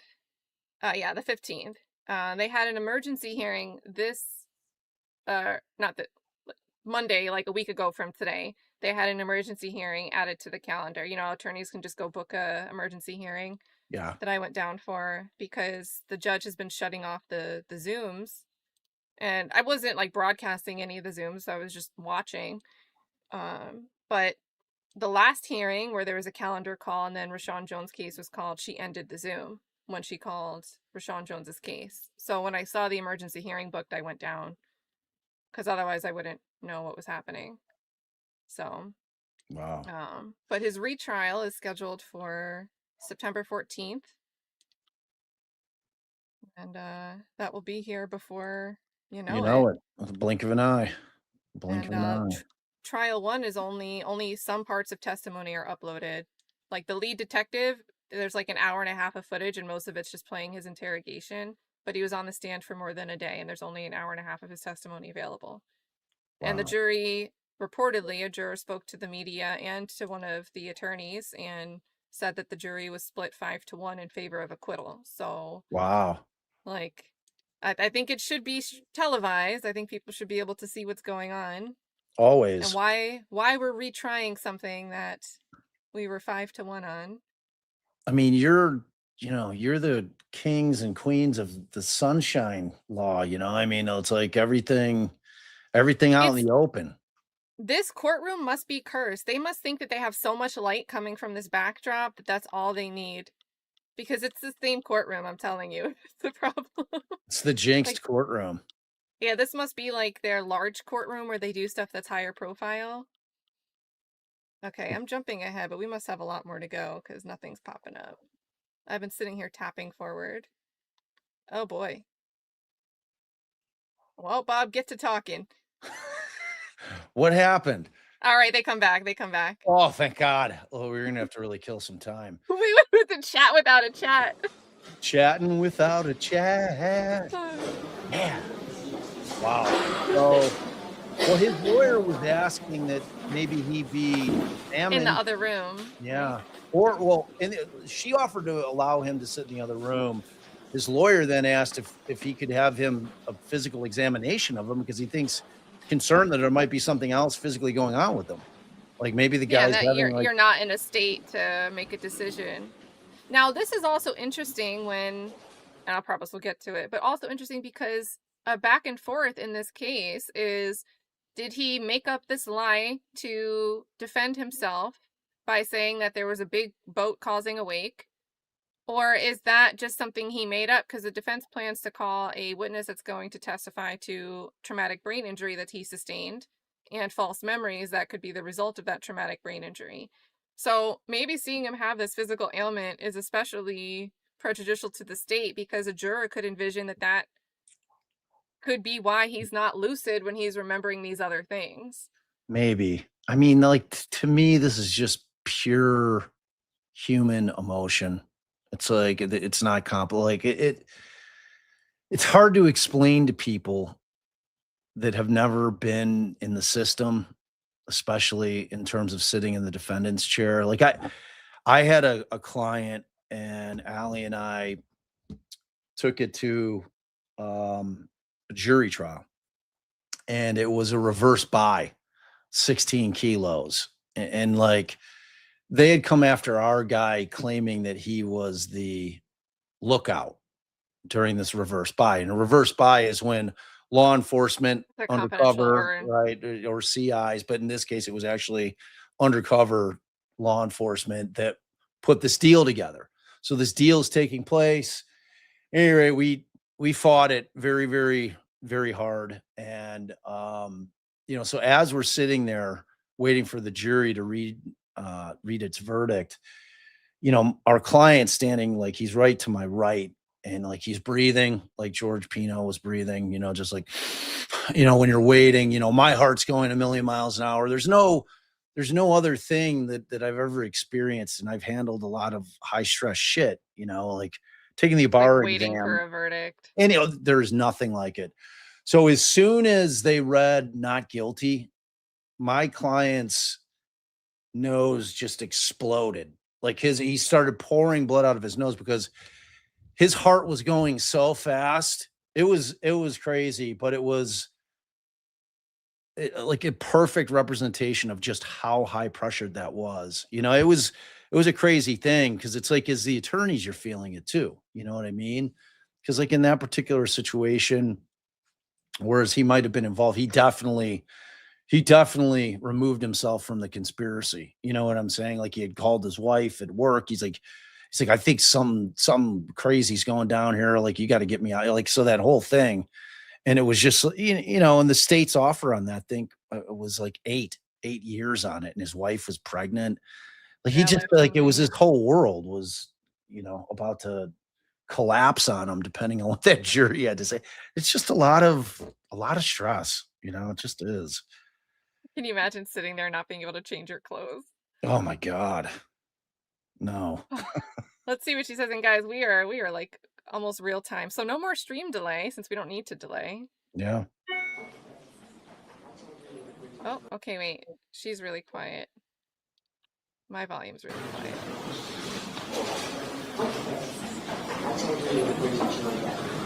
Bring the jury out.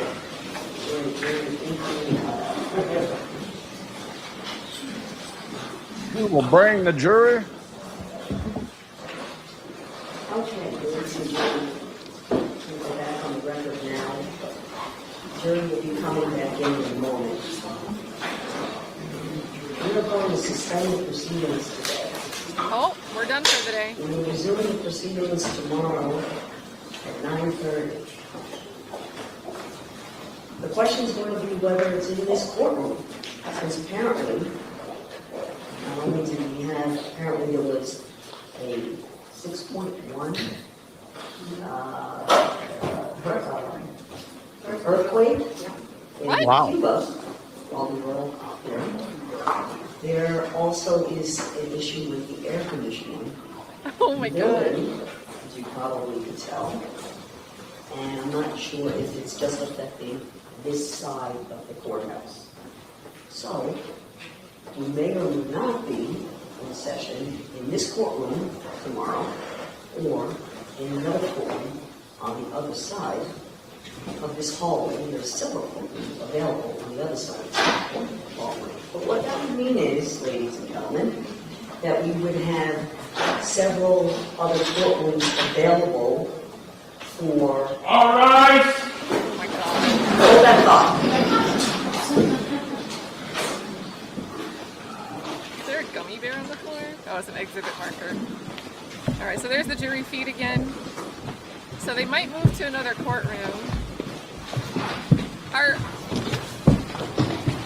So there's an earthquake, there's the AC acting up, but then George Pino was also just crying very emotionally. And they're going to tell the jury that it might be an air conditioning issue, and maybe there is, maybe they can feel it. But if it's not noticeable, do you think the jury is going to be like, what? Yeah.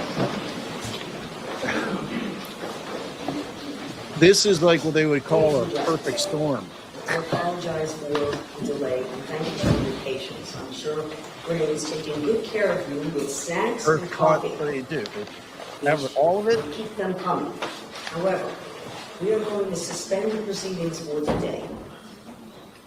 We will resume the proceedings tomorrow at 9:30 in the morning. I do not know if we're going to be in this courtroom or if we're going to be in the courtroom I usually use, which is 4-6. one of those two, because there apparently is also an air conditioning problem in the building, if you haven't felt it already. Okay, I guess they can feel it. It's the entire building or just this side. So, we have your information, but you are expected to return tomorrow at 9:30. Oh boy. Please be mindful of my instructions about not looking for anything or any information outside of this courtroom about this case.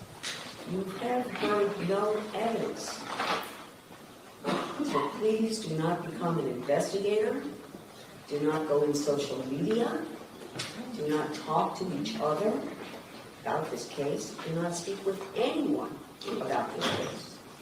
If anyone has a question, it's, I'm on the jury, I can't talk to you. Those are the responses. And if there's further inquiry, you send them to me. Right?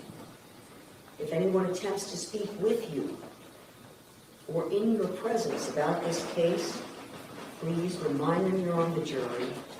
Always wear your juror badges well displayed, and even during breaks, because I think there's one main kind of eating area down the street. I don't have my bearings here, but you should wear your juror badges really the entire time that you're within the vicinity of this courthouse and you're doing your work here. Okay? If you see anything in the news, ignore it. If you think you see anything in the news, ignore it. Okay? Tomorrow when you return, please return to the jury room, as we have it. You'll meet Renee up there again at 9:30. As you're leaving now, if you would please put, if you haven't already, your notebook inside your envelope, and you're going to give Renee the envelope, and he's going to store those envelopes for you. Make sure your jury number is on the front of the envelope. So, and again, the parking is taken care of. Renee, if there's any other instructions, you speak with them. And again, tomorrow, 9:30, jury room, 7th floor. Have a pleasant and restful evening. All right, bring your yellow envelopes with you. Follow me. And I think the stream's gonna end, but we'll make sure. So, I don't know, I kind of have a feeling that trial itself might be up in the air tomorrow. Yeah. So I mean, I think, he's not in custody, right? no. No. So I think he might end up going to the doctor. Like he could have had some kind of myocardial issue. Like, I mean, I don't know. I was in the middle of it, but I think you got the rest of it from what I was explaining to the jury. So we're intending to continue with the proceedings tomorrow here at this courthouse, unless I hear something else.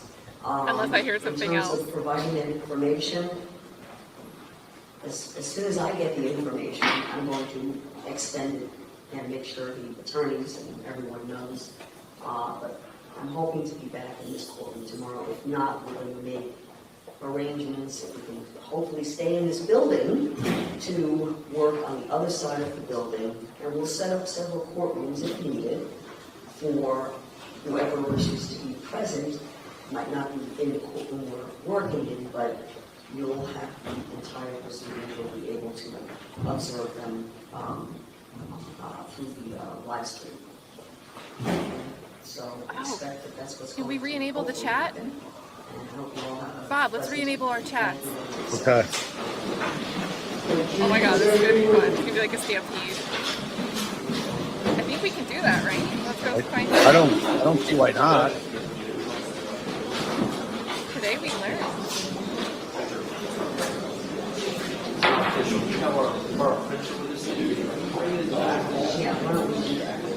Fire chambers. All right, I fired mine back up. Thanks. Oh my god, come back to the chat, guys. see who You're gets free. to the first. Who comments first?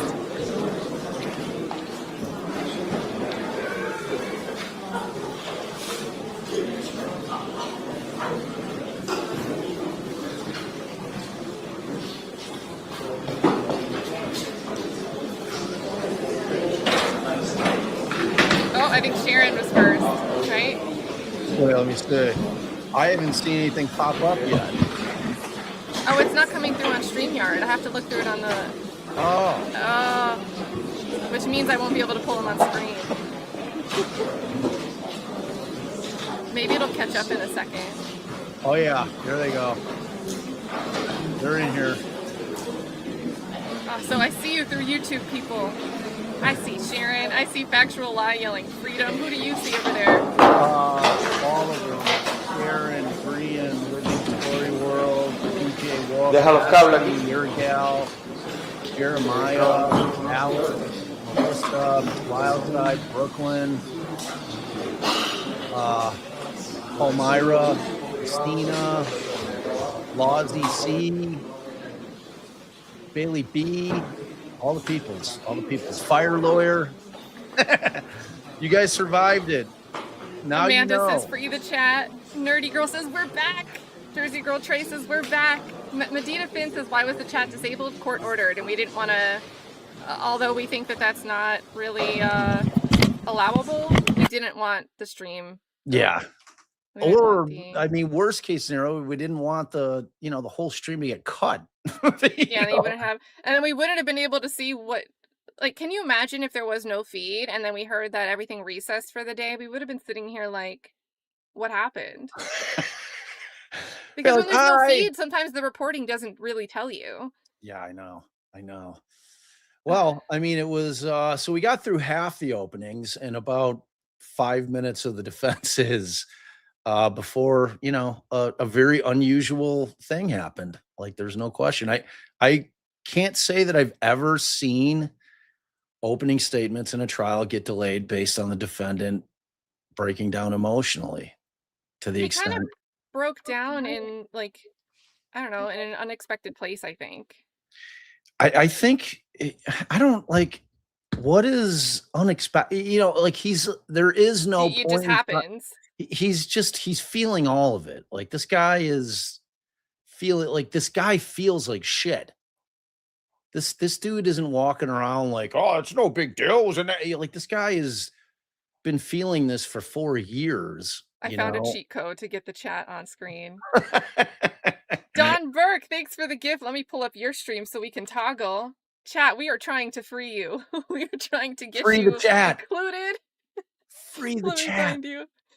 Oh, Defense Diaries.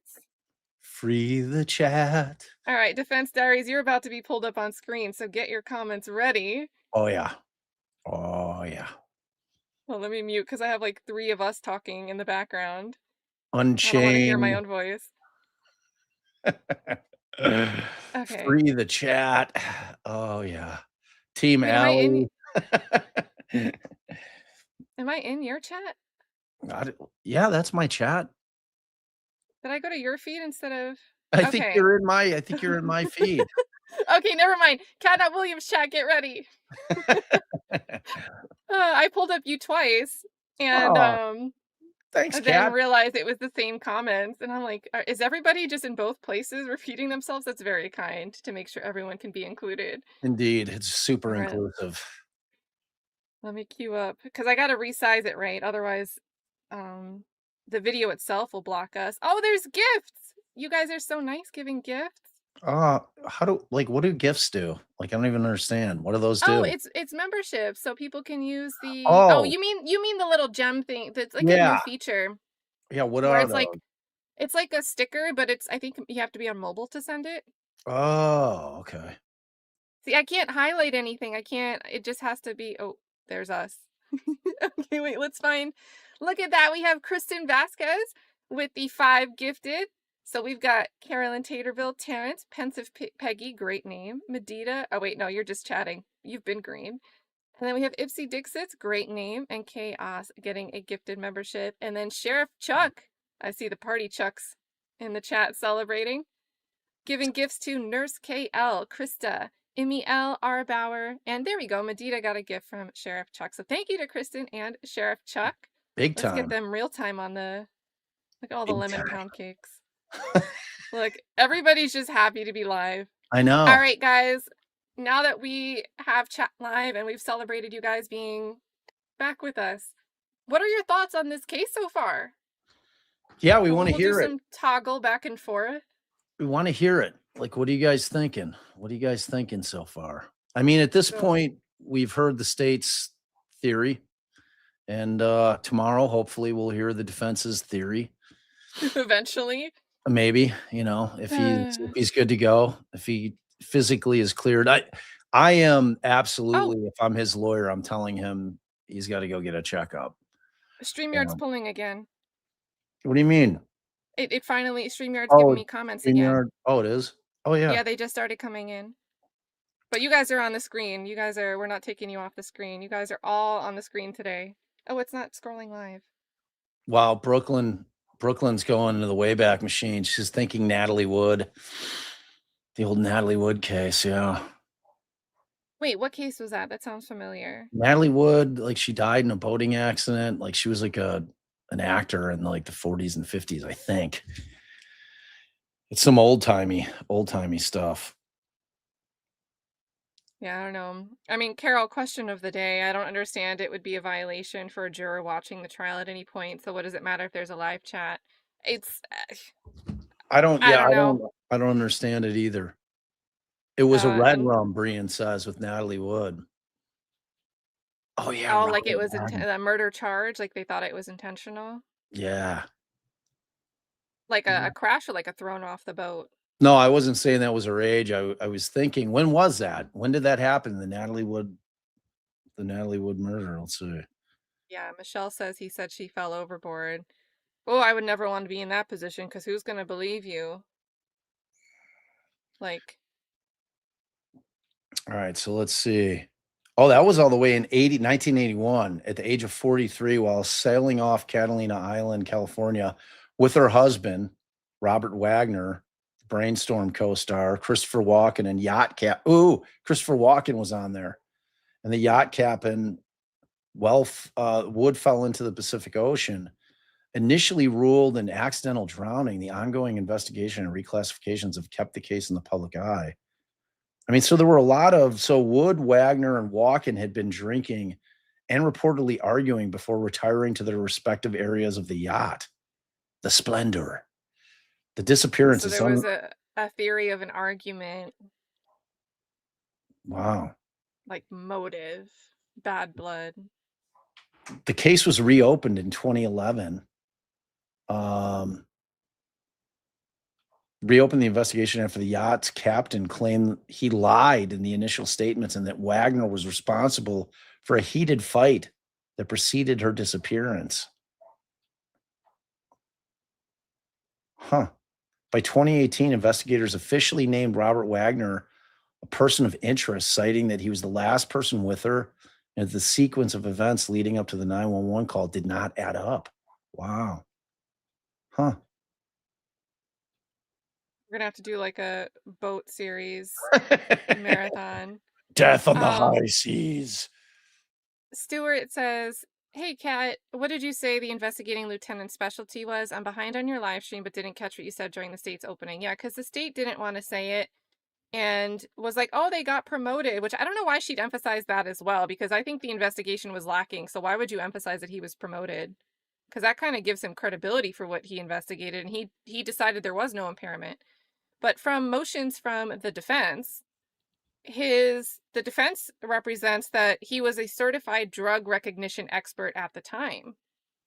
So this is your lead investigator who found that that impairment was not a factor in this elision, saying that he observed no signs that Mr. Pino was impaired by alcohol, and he presumably would have been trained at the time. And then as the trial proceeded and they wanted to add this manslaughter charge with this culpable negligence theory, although they're not charging a BUI, boating under the influence manslaughter, the state at some hearing had done a line of questioning where, well, you weren't observing George Pino until like an hour and a half after they would have left the sandbar area, meaning, right. And then he opined that the blood alcohol could dissipate at a rate of like, whatever he said, like 0.05 or something an hour, like one beer an hour could dissipate from. Yeah. And so basically they had this guy, it's like they didn't want to recognize him as an expert, but now they're trying to find a way to weaponize his training to say why they couldn't get evidence. And like, what type of beer? I mean, George looks to be 200 pounds, somewhere in that area. Like 2 beers, like what are they? Miller Lights? Is it, an IPA with Some of those IPAs are like almost big double time, digits. huge ABVs? Yeah, I mean, some of them are like 7, 8s, 9s. Like I've had back in my drinking days, I drink like 2 of those things and I'd be pretty hammered. But I'm guessing these were just like shitty boat beers. You know what I mean? Like Miller Lite, Coors Light, that kind of shit. So I don't know. I think it's going to be a tougher case for the state to get where they need to be. To me, it's got the feeling of, the emotional narrative verdict is what you fear if you're the defense, that the jury just feels so bad that they feel bad that someone lost their life, and this is the Yeah. opportunity to say it was avoidable, it was Right. preventable. Exactly. Even if they don't meet the burden, I don't know. We'll see. Yeah, I We'll don't know. see. I think it's kind of rough that there were so many people on that boat, because that boat just looks small to me. It does to me too. And I don't know if I don't think I'm like the most confident with being on a boat in general, but I feel like being on a small boat with that many people would make me feel kind of like Unsafe. I'd be on there with my life jacket. I would have the jacket on the whole time. That's a lot of people on that size boat.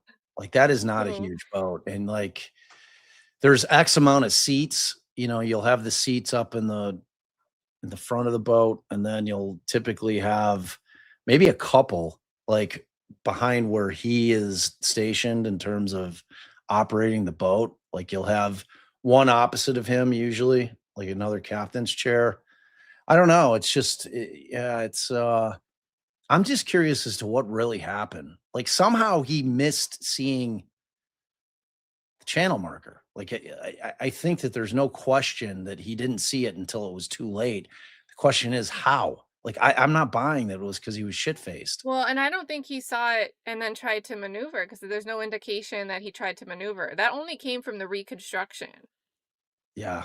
That idea that someone tried to swerve out of the way. I don't think there's any indication that the brakes on the boat were hit. I think the slowdown, the state, at least what the state's been presenting otherwise, is that the slowdown occurred after the collision. I'm going to call it a collision. Wow. I can't wait. In real life, I'm going to go to somebody when they talk about hitting something that's stationary. I'm going to be like, oh, you mean an elision? And I'm going to like show them the new words I learned.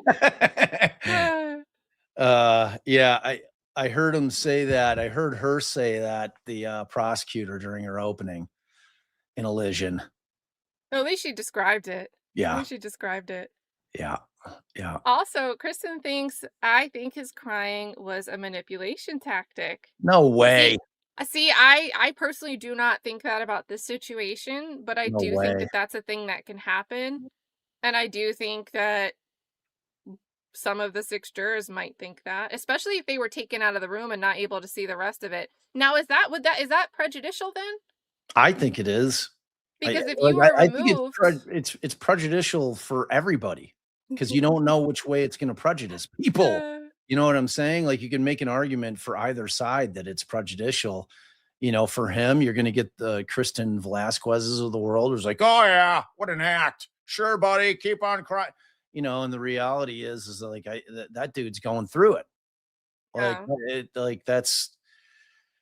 I don't know if Kristen wasn't in here when I was explaining. Like there is nothing like sitting in the defendant's chair when your life is hanging in the balance. And believe me, even if we're not talking about a life sentence, if you don't think that whatever period of time he would be incarcerated just destroys his life, and I mean, he's going through it. Plus all the overriding guilt that I guarantee. I think guilty people can genuinely cry in court too, right? Like the crying might not even mean, like someone could cry because they know this is over for them. Someone could be crying because they feel helpless. Someone could be crying because this was tragic. Donna Adelson, like she knew her shit was done, right? I mean, she's feeling sorry for herself, because like she's been found guilty and she knows she's going to die in prison, so she's crying for that reason, or you're assuming.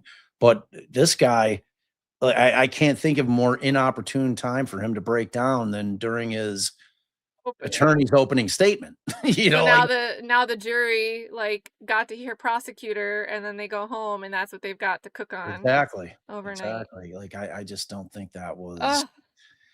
not something that I think was cooked up. I think that he was definitely just feeling all of it. All the feels were going on, and he just lost his shit right in the middle of it.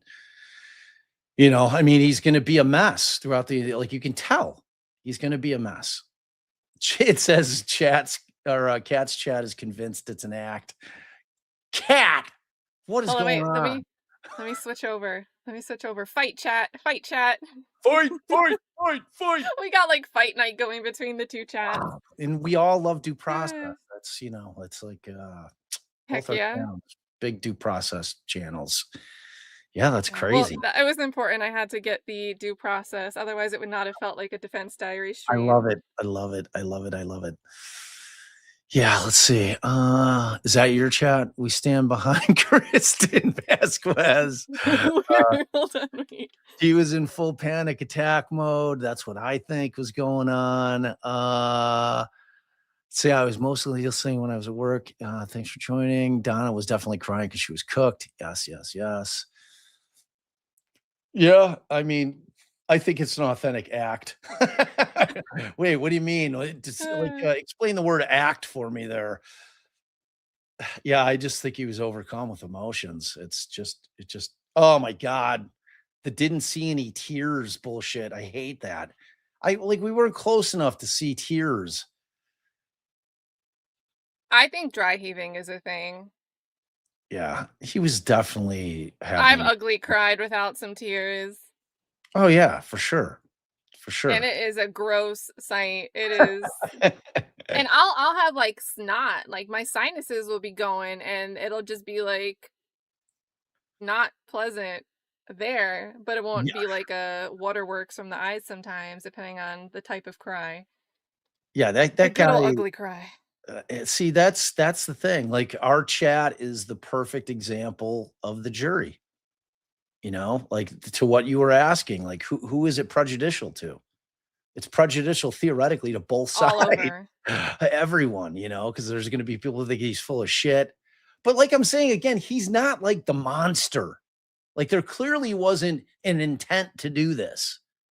Like this guy is like, you have to know he's got an 18-year-old daughter that he's celebrating his, her birthday. And, the parents tried to put together this magical day that just turned into a nightmare. And like, this guy is, I guarantee you, just like feeling as low as a human being can feel, I mean, like literally these are kids that grew up together, and it's a whole thing. It's a whole thing. Yeah, there are. I'm doing a poll. Don't come over here just to vote. Bob's got to do his own poll. You have your own district over there, Bob. All right. Is it crying? Crying genuine? I did. Was he really emotional? Real acting? Okay. Oh, it's 50-50 with the first 15 votes. That's outrageous. Let's see.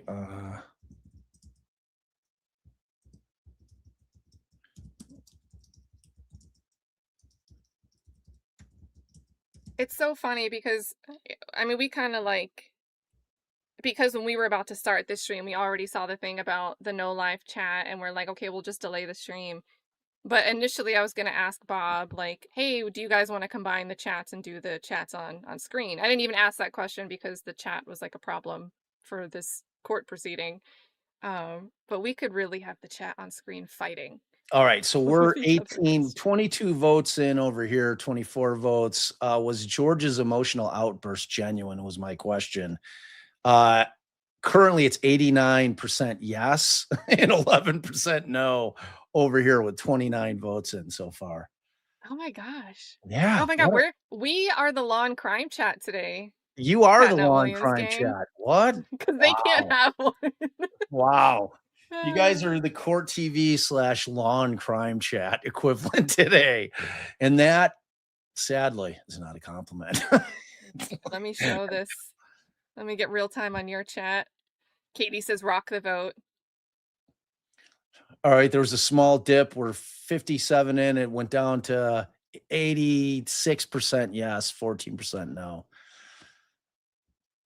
I'm at 63 and 37 with just Wow. 35. It looks like the votes have not come in Jeez. anymore. What's up with all the pessimists in your chat? Man, that's crazy. That's crazy. Let us have our day. Let us have our day. We usually get yelled at like, oh, this chat is so friendly to criminals. Let us have our day. Oh, that's hilarious. That is hilarious. Uh-oh, it's shrinking. 72 votes in. Aw. It's 80, 75 votes in. It's 84-16. It went down to 83. It went back up. Wow. It's really, it's Did you fluctuating. have a spike in your concurrent viewers? Did my chat just go over there to rig the vote? Yeah, probably. Probably. That's what's going on. You guys are coming over here to skew it. Oh, man. They're coming over to skew. Oh, that's a good point. Okay, Jimmy says it wasn't as bad for us workers and lurkers, like those who just be listening in the background anyway and not able to have the chat up. That's true. So yeah. That's true. You know, I was watching an opening statement, and I might actually maybe want to join. I was going to see if Happily Angry Lawyer would be available to co-stream. It's in front of Judge Scott McAfee in Georgia, and it's just like a Fulton County defense case with Nicole Fagan, who many people may call YSL Nicole, and I always forget the other attorney's name, and then prosecutor Gautam Rao, who's a familiar face if you follow anything Happily Angry Lawyer streams about Fulton County. But there's like this trial where someone was shot and killed in a car. In the state's theory, it was an armed robbery, but the defense, it's two co-defendants. The theory is, you know, they've got he had nothing to rob. And it seems like maybe the girl that's a co-defendant might have been going up to turn a trick with the guy or meet up with the guy, but the guy was like exposing himself when she walked up to the car and she started screaming. And the defense's theory is that this other guy ran over and shot the guy in the car while exposing himself to this girl. That's all I caught of the theory of the case. But I was listening because I was preparing for the stream, so I couldn't see the stream at all. I couldn't see what was going on with the state's opening statement. I just heard the state saying, and you could see clearly the evidence will show that these individuals go up. You could see them doing this in the car. You'll know that this person was in the car and this person was not near the car. And I'm just taking it at face value, listening to it as she's describing it. And I pull up the screen and it's just this big pixelated blur. And I'm like, whatever she's saying and I'm taking in verbally, now that I'm looking at the screen and what she's talking about, the exhibit that she's talking about, I can't see what she's telling us we can clearly see. So I always wonder now, like the working and lurking experience could be a little bit different than actually being able to see. Yeah, for sure. 100%. But yeah. Hot mess Fulton County trial. What else is new? All right. Larisha was yelling at me saying I was ignoring her. She said, thanks. I went to a mass yesterday. Google Melanie Higher Doral, Florida. Incomprehensible. How do you take a knife to your two daughters? I knew her ex, but she didn't tell me her ex was a psycho. Wow. Wait, is that like where the mom and the kids were killed by an ex? It sounds like I think I heard, because I can picture like the picture that the news story used, like the mom was with two girls and they were dressed up maybe like an Easter event. Their dresses were floral print. That is really sad. Oh my God, Larisha's saying, she's like, I feel guilty. She came by my condo a bit ago and I was busy on the phone and had to be somewhere and I didn't have time to say hello. Honestly, I can't think about it anymore. Wow, that's all right. That's survivor's remorse is a real thing too. 100%. And that could be the type of thing that, you know, anybody that was part of this boating trip could be experiencing the rest of their lives. Or like, imagine being Lucy's parents and knowing that you drove that boat away. Man. Like, yeah. I mean, that's what I'm saying. Like this dude is going through all that shit. You know what I mean? Like he's literally going through it massively. You know, I just, people like these aren't, when we're watching these trials, this isn't like a TV show. Like these are actual people with actual lives that were ruined. And it's just, I always find it crazy that people are like, oh, I mean, like we're not talking about Murdoch here. Like Murdoch, you know, I can see people like, oh yeah, he's full of shit.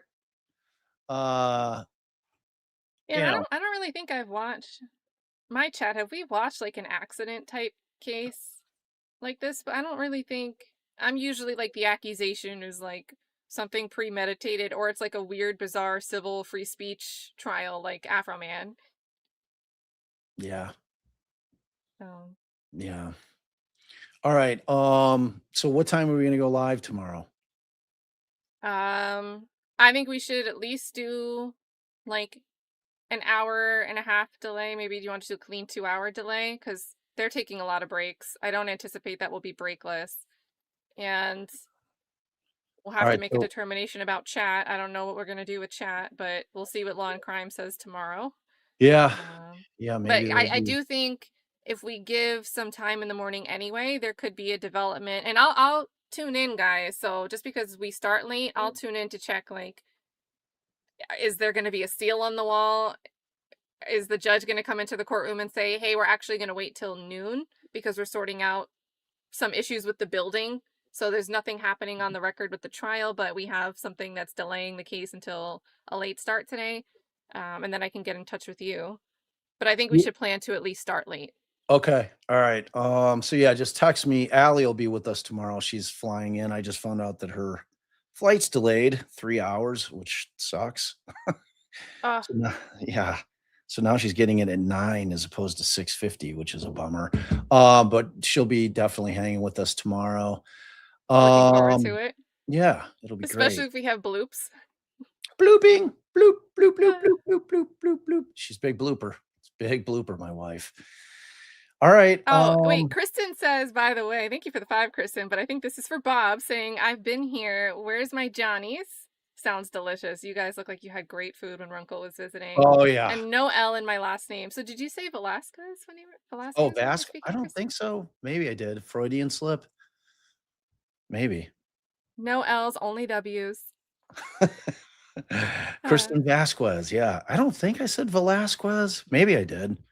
I know a couple of Velasquez's, so it's possible. It's possible. I used to say Yeah, Vasquez my Johnny whole life, and I had to learn to say Vasquez. Vasquez.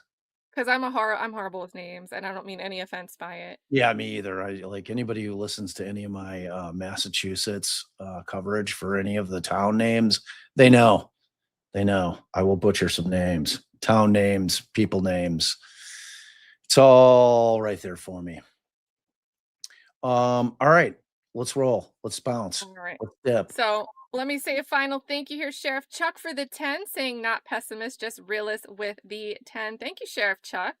You know, usually you just give gifts in silence. It's good to see you super chat. Thank you so much. Sheriff And Chuck Kayleen was says like new crushing member. the game today. Frankly, he was giving till it hurt. That's why we have party Chuck emojis in the chat. I mean, Party Chuck is pretty appropriate. He's crushing it.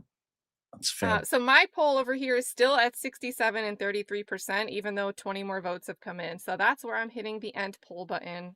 Mine went down to 77 to 23 with 118 votes. So wait, what does admin show video on one channel and chat on the other channel? Oh, you mean so we'd have like Streamception where it'd be me and it'd be like an infinity mirror, I think, if I did that. So I don't think that'll work. Infinity mirror. So guys, plan for, and I'm East Coast and Bob is Central Time.